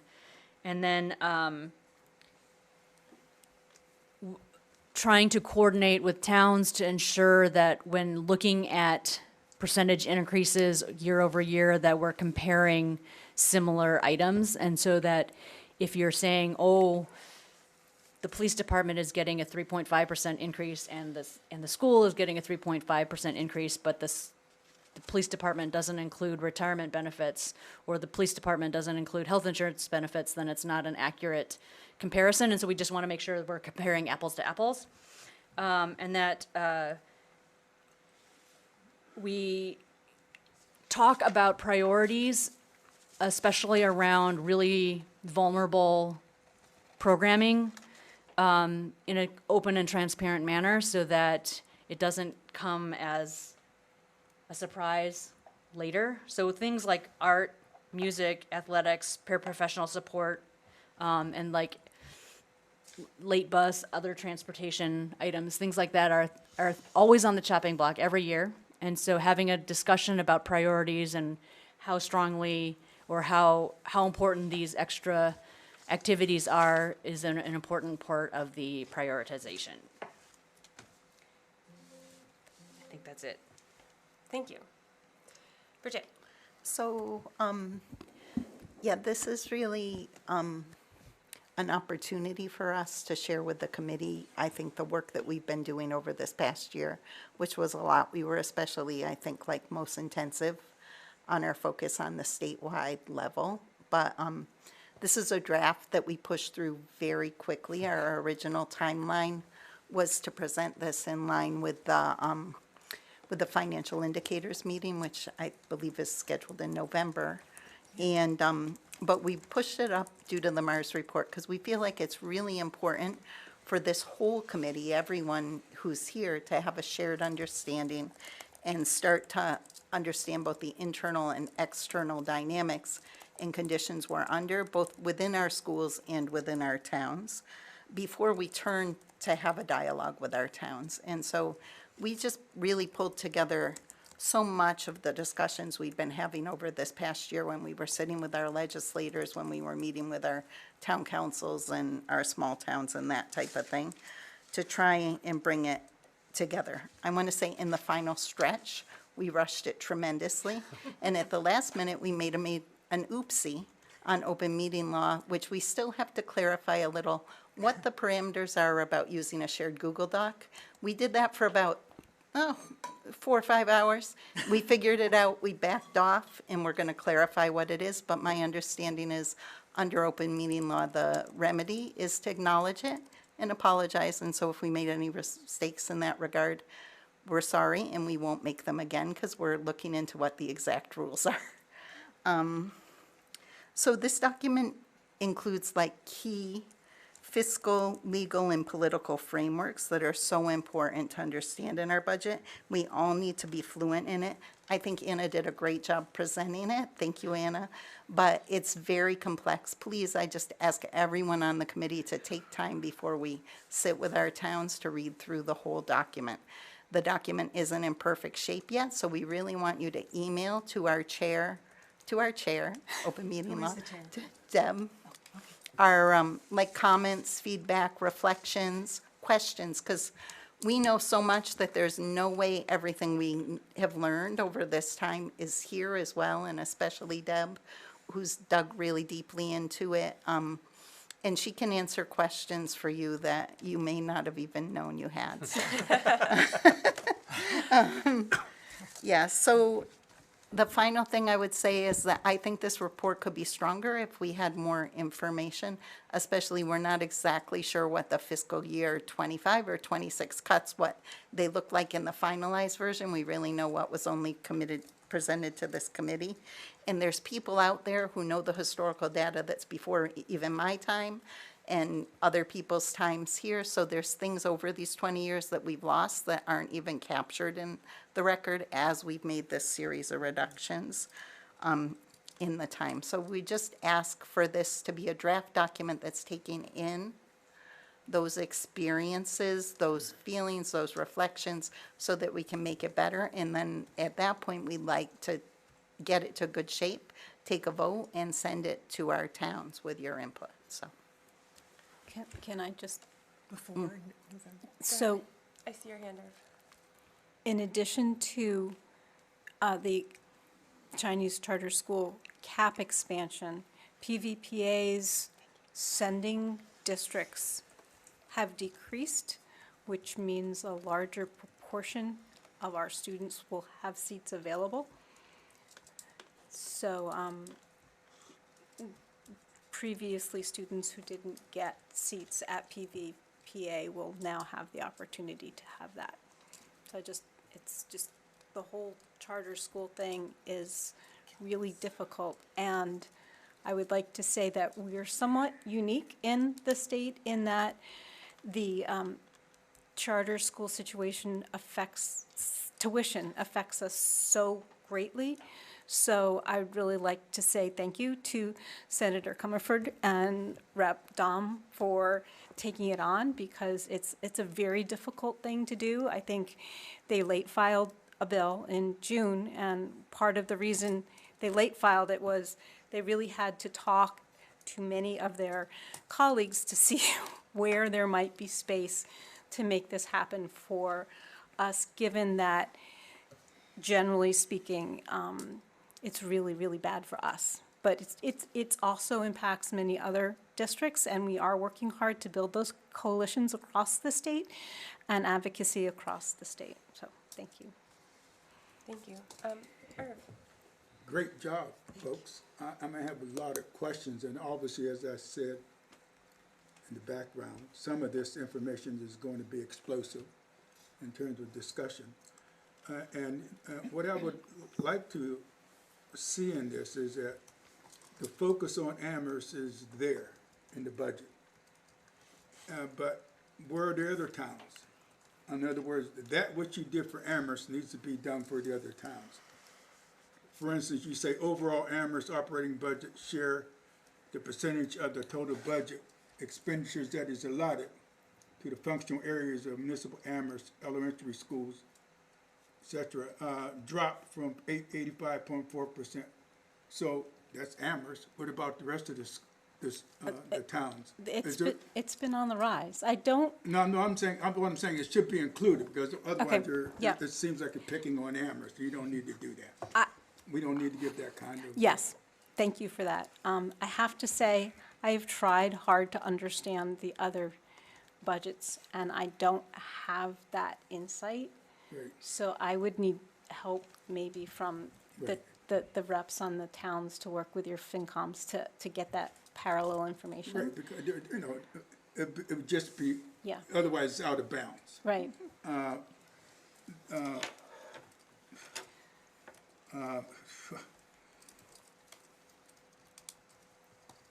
The whole thing about equality in relationship to the budget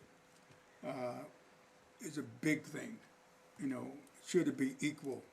Should Amherst schools get equal 3.2 with all the other departments? Is that really something that is really a good thing? How does the town even justify that? You bring that out. That is a topic that has explosive possibilities for conversation. And it will happen. That will happen.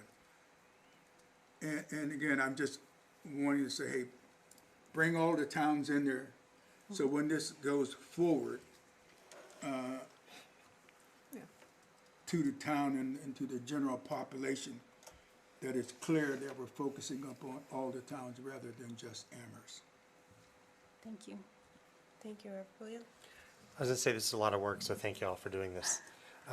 I did have one question on the enrollment thing. For Pelham, are y'all looking at the enrolled town kids? because to me, this is including the Choiston kids, which is not accurate, a representation, because I know last year we had one kid in kindergarten. So there's no way that in Pelham, we had one child.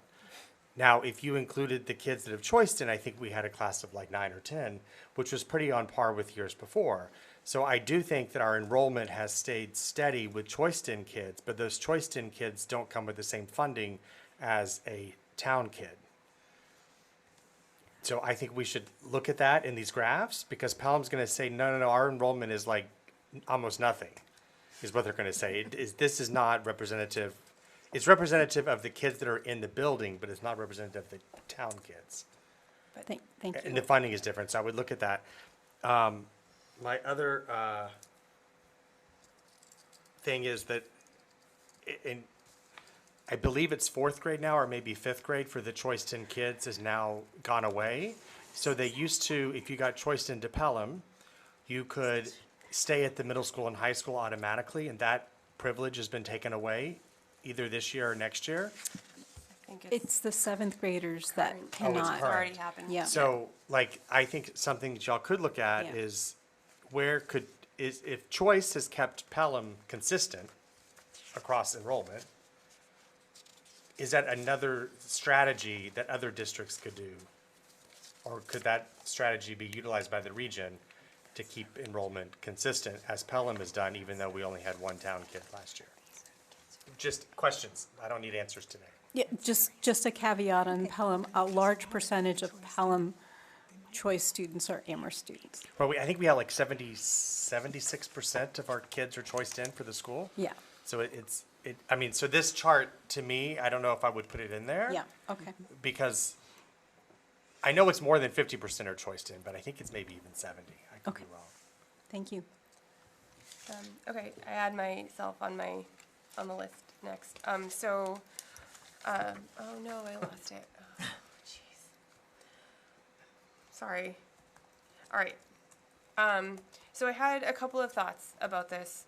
One, I appreciate you bringing forward a potential open meeting law violation. I think that would need to be, from my memory of how it needs to be remedied, is we can post it at our next meeting, and the violation needs to be made public. So if there was serial communication in an email, then the emails need to be printed, I believe, read out loud. Question mark. I think I'm saying that because I kind of remember having to read somebody else's email. And then, so it can be made public. So the deliberation is no longer a private matter. Okay.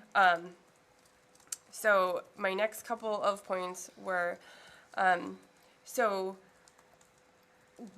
while the elementary information is important as it feeds into the region, this is a regional subcommittee, so lots of details and information about the elementary schools, which are not under our purview, doesn't sit quite right with me. Okay. And then I want to second what Irv said. I don't think it's fair to call out one town and not do the same thoroughness without looking at other towns. And there was one part I read, which I very much recognize what you said, Bridget, that this is a draft and all sorts of edits, I'm sure, will come forward. But the way I read one of the comments about how the town of Amherst does their budgeting I didn't highlight it. I can go back and pull it out. But this feels like not the right place to call out how another town does their own budgeting, because we may disagree with them, but that's not our choice about how somebody else does their budget parts.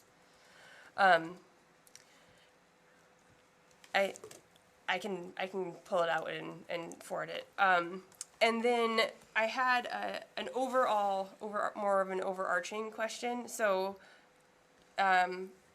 when this subcommittee was originally formed,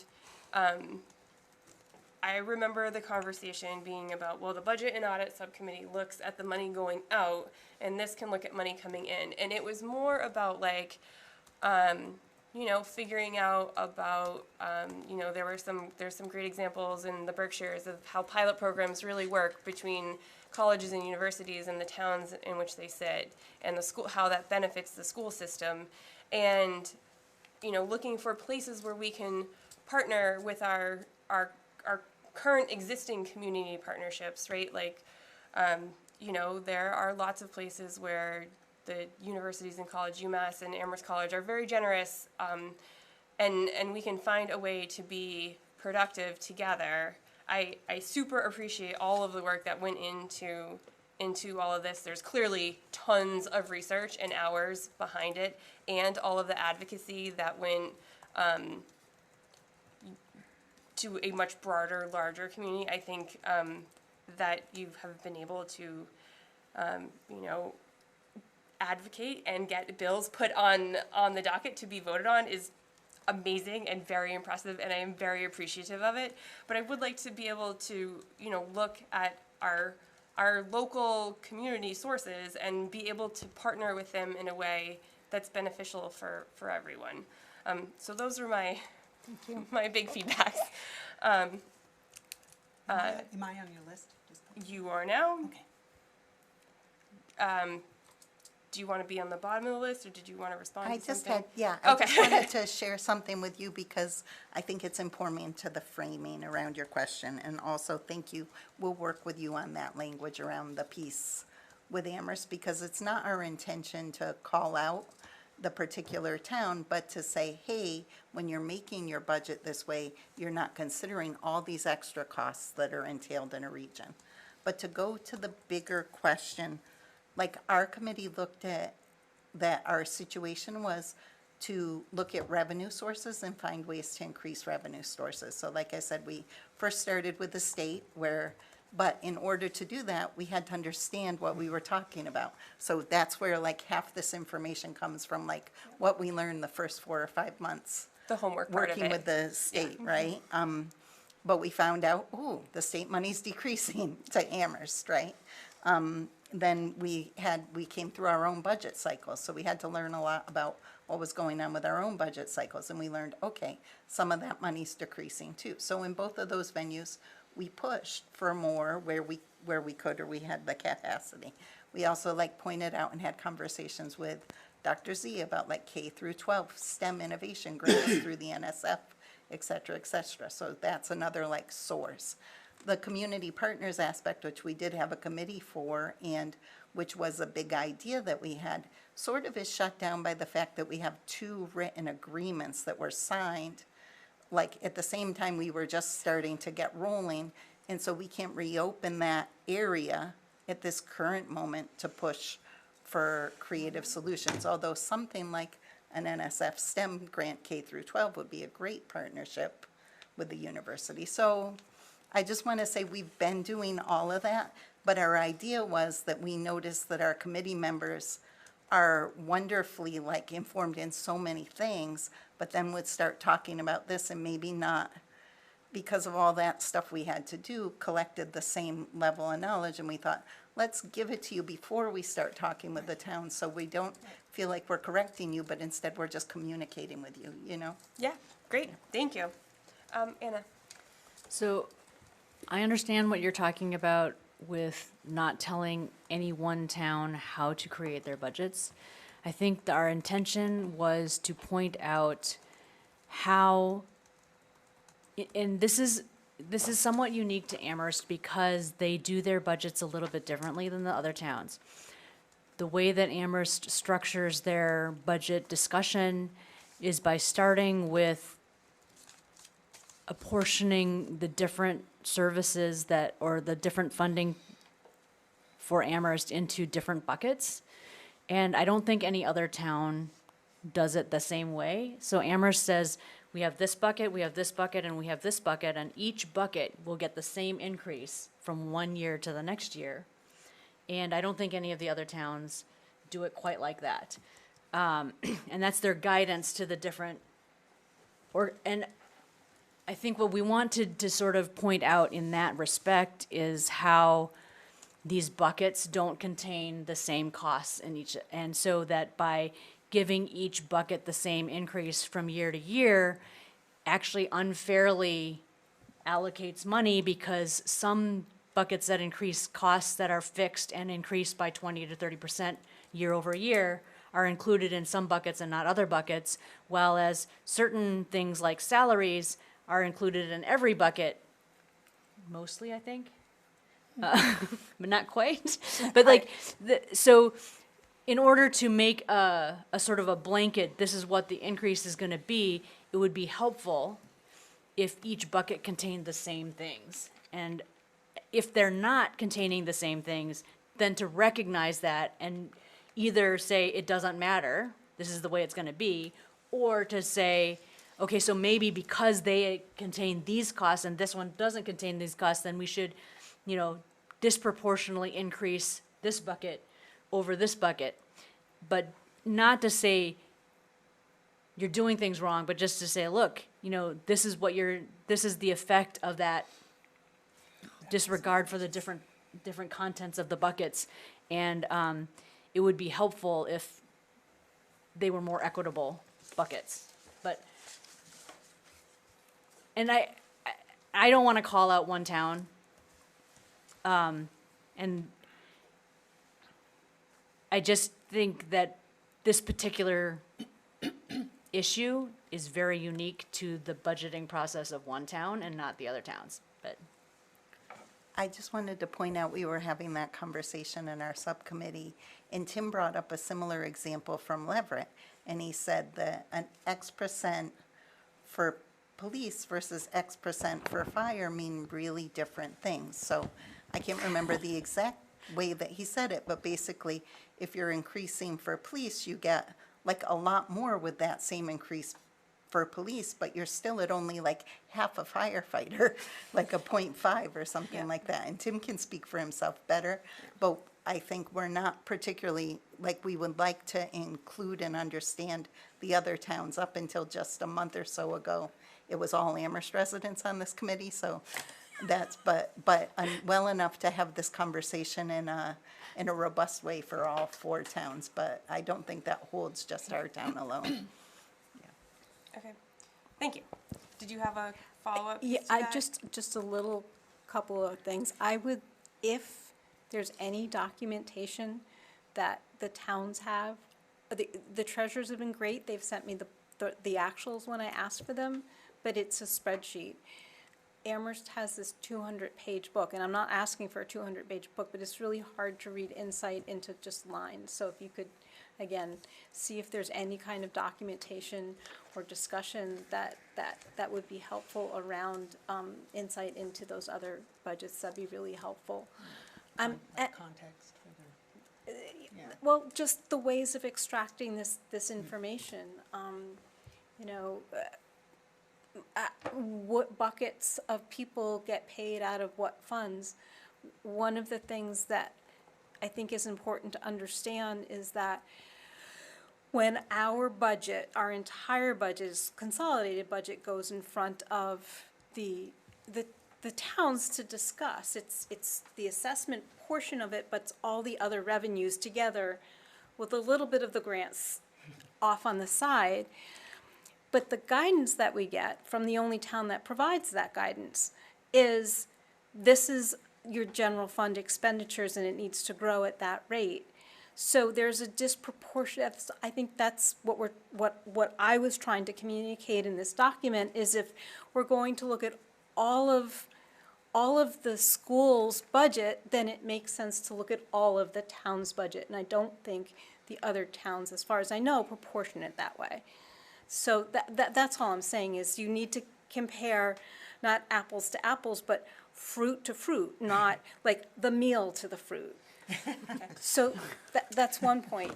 And the other point is that in 4 towns meetings, as we've seen, at least in my experience, because the structures of the government and the timing of the government is so different.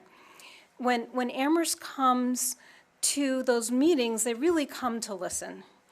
And my experience in those meetings is the towns, the representatives of the other towns come to bring back as a negotiation, as a conduit of information.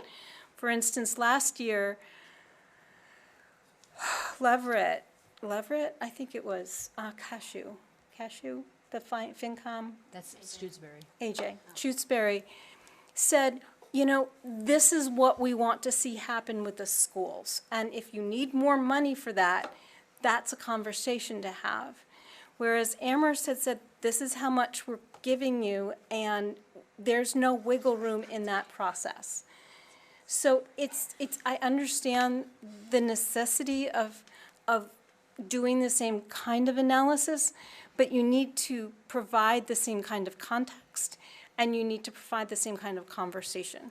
And if those are precluded based on the structure of the governments, you need to be able to, like, figure out how to do both, separately or combined or something. That's all. Thank you. Tim? Thank you. So I wrote a statement that I'll read because I wanted to share it with the other FSS members. The other FSS members put a lot of thought and work into this report before I joined 3 weeks ago. I contributed some content, but I can't take credit for what is overall an impressive body of research and writing. Having now processed the full draft, I have concerns about 3 areas the school committee should discuss. First, the scope is enormous. Each section could stand alone as a separate memo. Some of the draft content may go beyond the original subcommittee charge to focus on strategic planning and revenue generation. Second, I have concerns about our process compliance with open meeting law. This includes my own participation. Third, the draft needs more careful verification of data and interpretation. This includes my own contributions. These are ordinary fixable concerns. One fix could be for the school committee to deliberate on subcommittee scope and process. Another fix could be to take more time with the report to verify details. Deb, Bridget, and Anna have consistently shown diligence about accuracy and data integrity. Lack of time and the difficulty of accessing information about the district are obstacles. I thought a lot about what I wanted to say tonight. I may have concerns about this draft, but my main takeaway is that I'm happy to see the FSS doing this work. This is exactly the kind of research school committees should produce. I'm lucky to work alongside people who dig this deep on behalf of our schools. Thank you. Jennifer? Oh. Thank you. This is fantastic, excellent, high-quality work. Thank you all so much for this, both the report and the presentation. I have 3 comments or questions. First, a small one, which is that you mentioned Amherst Education Foundation and other foundations and funders, which is great. Just like I know from my experience on AEF that AEF is not permitted to provide to supplant the school budget with grants. Like they're not permitted to fund something that actually the school should be paying for. So it's not necessarily a source of I don't know, revenue or a solution for the school districts.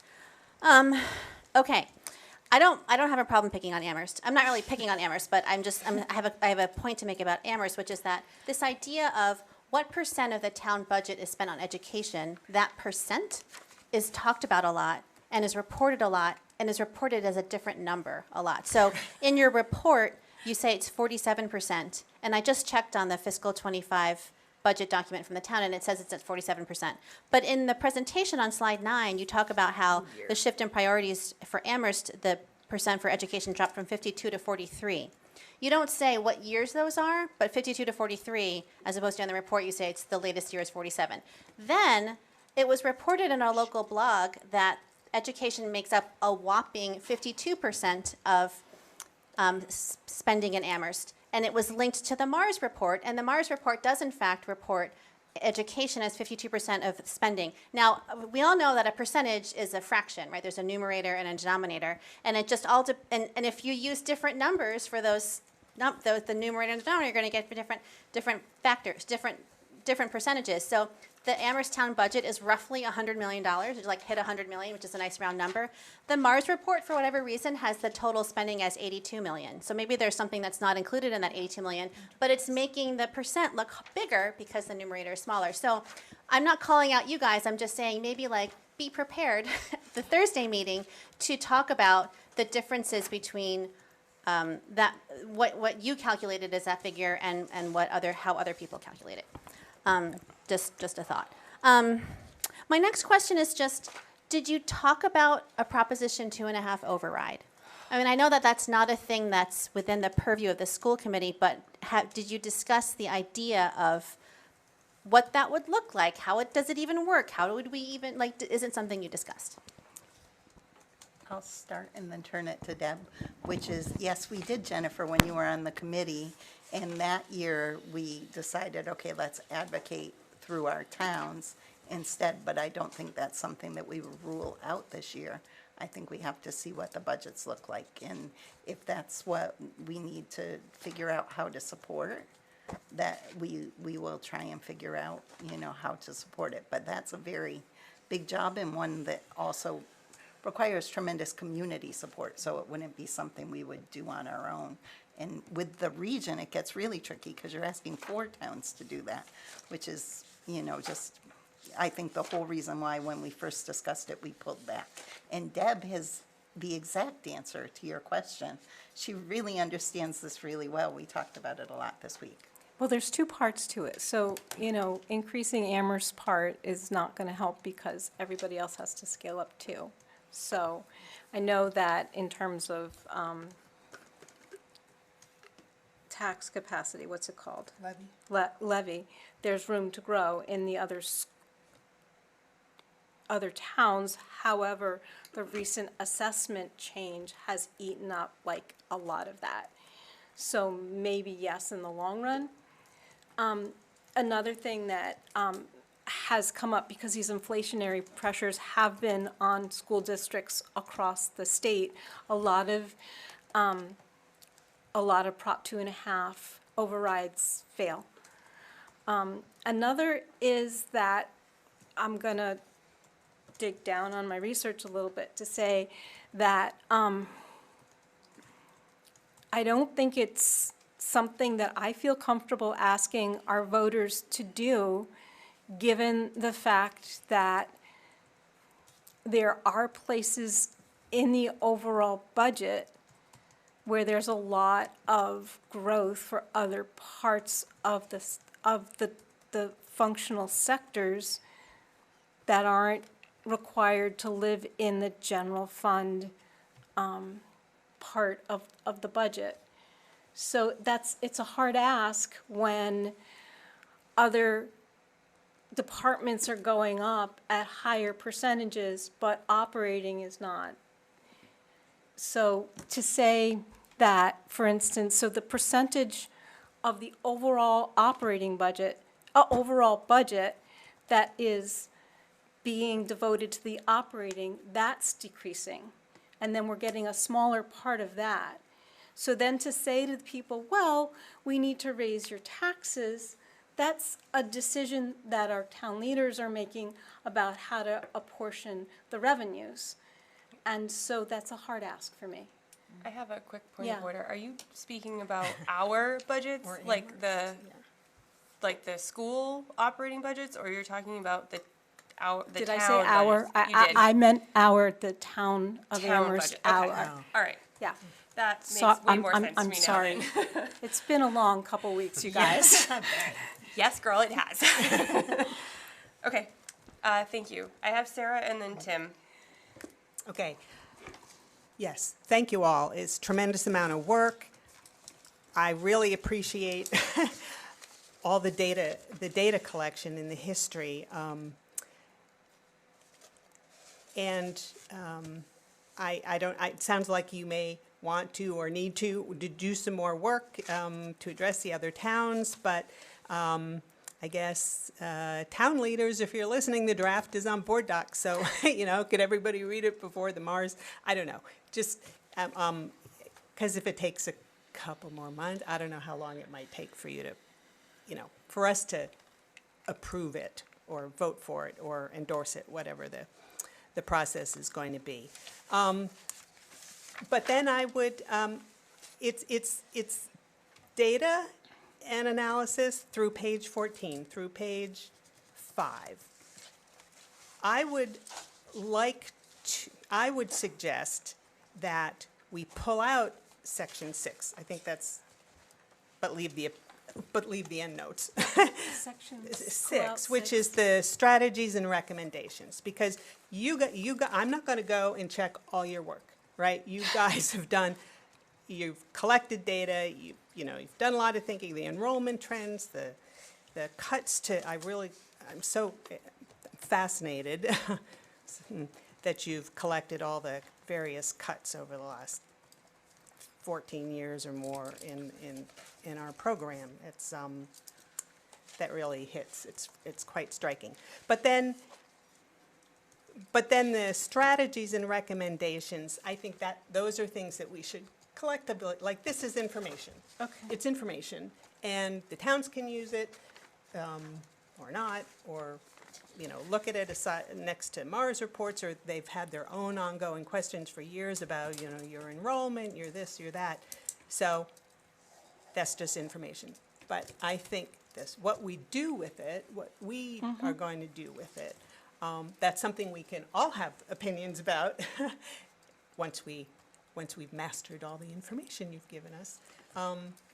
So I think it's a two-part thing. Like, and we can approve the data part and then discuss what we want to do. Tim and then Irv? I just wanted to highlight that if school costs go up in Amherst, they go up in the 3 hill towns. And that's one of the serious conflicts that we have, one of the serious tensions. Now, in May, the 3 hill towns had excess levy capacity. Leverett was leading that race with around 950,000. That has now been diminished to less than 500,000, and that's before the 18% health insurance increase that we're getting hit with, and Shutesbury is also getting that increase. I heard it was 44%. I think they negotiated it down from a much higher number, is this what I read in the Greenfield Recorder. So if Amherst decides, yes, we want a Prop 2.5 override, that's great, worth celebrating, but it is going to put Leverett, at least, in a very hard situation.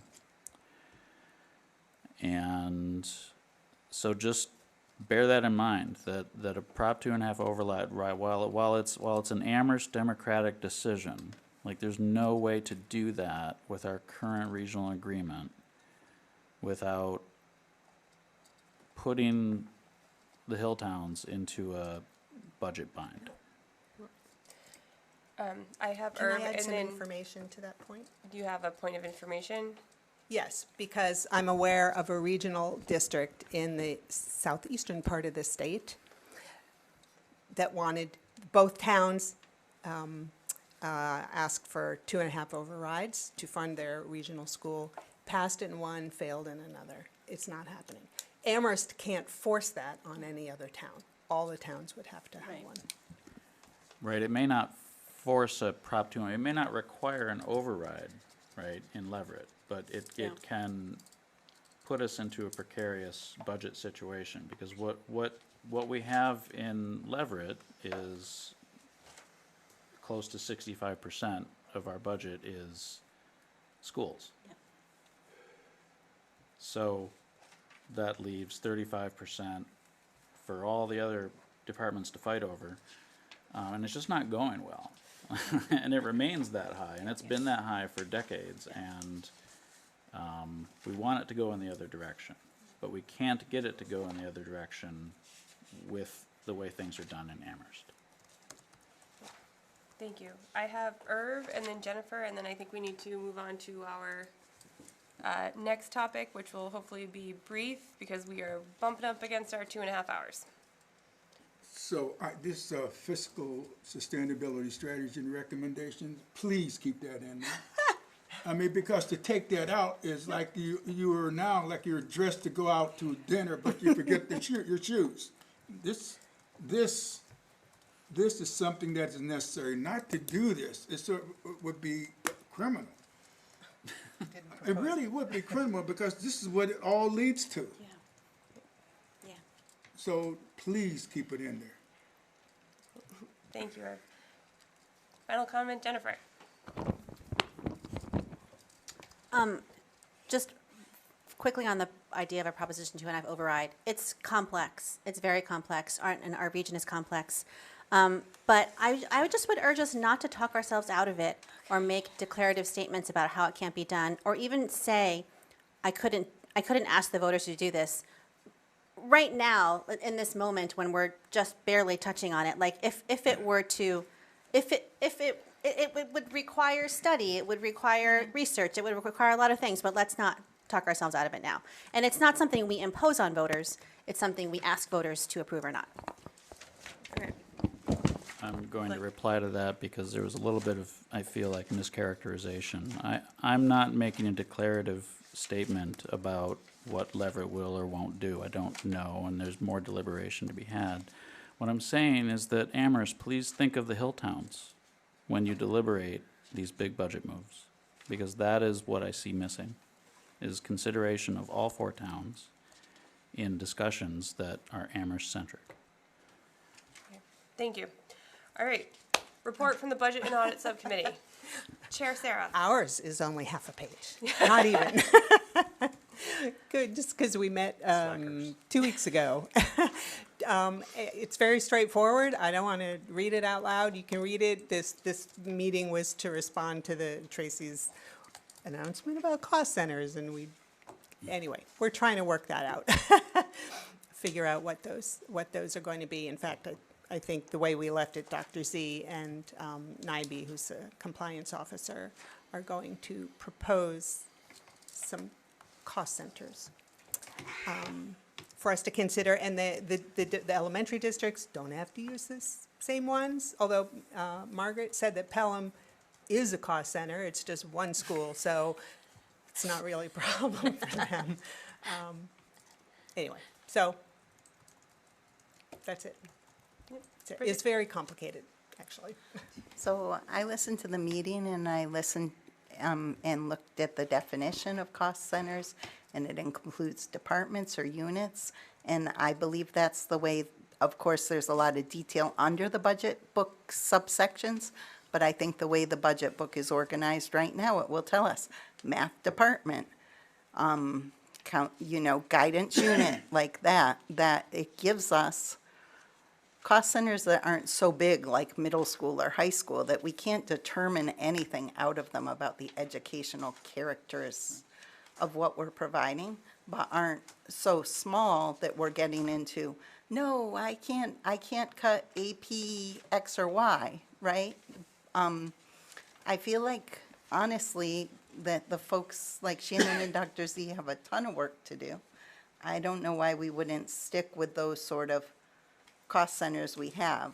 I think the difference is how we describe it, because we do, I think, get a lot of times into the position X or position Y in our budget discussion. And the second thing is how we vote it in the end, because at the end, we just vote on the whole big budget. So breaking it down, I think the way they do it is terrific. You know what math department costs, what English department, what this, what the athletics are, et cetera.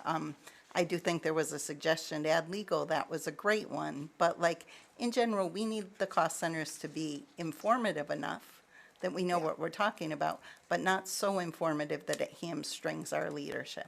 Yeah. So I know, such as middle school or high school, that was too cursory. I mean, it would start with middle school, and then it would be the programs within the middle school, not just the regional budget has 2 cost centers, middle school or high school, or central office. The thing is that, if you look at the budget book, nobody agrees on which are the cost centers. Is it, so I attached examples of lists of expense accounts to that meeting notice. Are these our cost centers? Oh, Dr. C is back online. Or is it every single line that we see in the budget book and or is it something in between? So we could choose to make it departments. The downside of having a large number of cost centers is that, you know how we have to vote money between different lines, we might have to do a lot more of that because now the math department is over, so we have to find, so I think Shannon and Dr. Z will have opinions about what, I agree, we want to be informed, but we also don't want to be constantly having to vote to move money around the budget because we've cut it up into so many pieces. Okay, I have Tim and Jennifer, and we have 7 minutes. So I looked through the budget book, printed it out, eventually found out it was from February and not from after March or whatever, but that's fine. And I'm not, like, so cost centers doesn't appear, right? There's no language about cost centers in this budget book. And it seems to me, like, this is echoing what you just said, Sarah, and what we sort of had trouble nailing down at that meeting of our subcommittee, is it doesn't seem like we know what our cost centers are. Like, it doesn't seem like we as a committee and a district know, like, we voted a budget and there's a general fund appropriation with the payroll and expense accounts. And there's, it talks about functional areas in here, which is sometimes discussed as something that could be used as cost centers. And then there's the general fund line item budgets, which breaks things down into the different departments. You've got summer programs and technology education and music and world language and all this stuff. So I'm just curious if the people on this committee have an idea in their head of what we have jurisdiction over in this budget book. Do we have ideas, and do we agree? I think the answer's no. I think we don't agree, and I think we have maybe 9 different ideas of what we have jurisdiction over in the current school year budget book. So that's something that would maybe help to discuss about when we have more time. Okay. Jennifer. I withdraw. Perfect. Deb, I see your hand, Irv. We have 5 minutes and 3 more things. So that was a question for another time, is that it? Yeah. Okay. That's it. Okay, Irv. Somewhere in the policy, that question is answered that you asked. Okay. Great. Thank you. I think next meeting is Monday, 9 a.m. Budget and Audit Subcommittee meeting? Yeah. Okay. We have nothing for our consent agenda. Future agenda planning. Is there? Oh, that's fine. Sarah? I think I already suggested this to you by email, but I think I would like everyone to hear it. Maybe we can do it next time. Something I found in the budget book is that in the section about capital funds, capital planning, it refers to a regional capital planning team, which comprises the finance director, I think the facilities director, and the budget and audit people, although even that group has a different name. And there has not been any such committee. And I mean, school committee people have not been involved in developing. Yeah. So, sorry. So I just want to, an agenda item is I would propose, and we could vote on whether we want to reconstitute such as a committee. And then I will have a lot to say about how that could be helpful when we are proposing or managing capital projects. Okay, thank you. Anything else? Sorry. Yes. That's okay. I think it's maybe already on the status of school council. Yes, so there were a few things specifically that I believe you had mentioned about the school councils and the handbooks and the work that's come up from that. And let me see if I can tell you, I believe it is in October, there's a presentation of the school systems. And Dr. Z and I have had conversation about folding those requests into that presentation. And then something on the school councils, if we can speak to that in October, is that school councils are supposed to be reviewing the school building budgets. So like they should be part of that planning. Wow. Of the school planning of the budgets before it comes to us, I think. So that, I have a question about that. Another thing in the policy, this policy BDFA, it says that councils so the school councils may take on other responsibilities as granted by the local school committee. So we might want to think, if we do get a report, or we do have the understanding that they are school councils, which by legally there should be, we could task them with doing building-specific things. So that's just, do we want to talk about that in a future meeting, how we could utilize the school councils to help us do our job better? Are those the same as site councils? They school site councils? I mean, Yes. okay, thank you. And how it could be utilized better? Yeah. Tim? Yeah, that reminded me, I sent questions. And one of them was about school improvement plans, which are developed with school councils. And so I have no idea what the status of our school improvement plan is. I guess that would be for each school, for the middle school and the high school. But that's something I would like to learn more about. That I think will fall under that whole, I think that'll be a big presentation.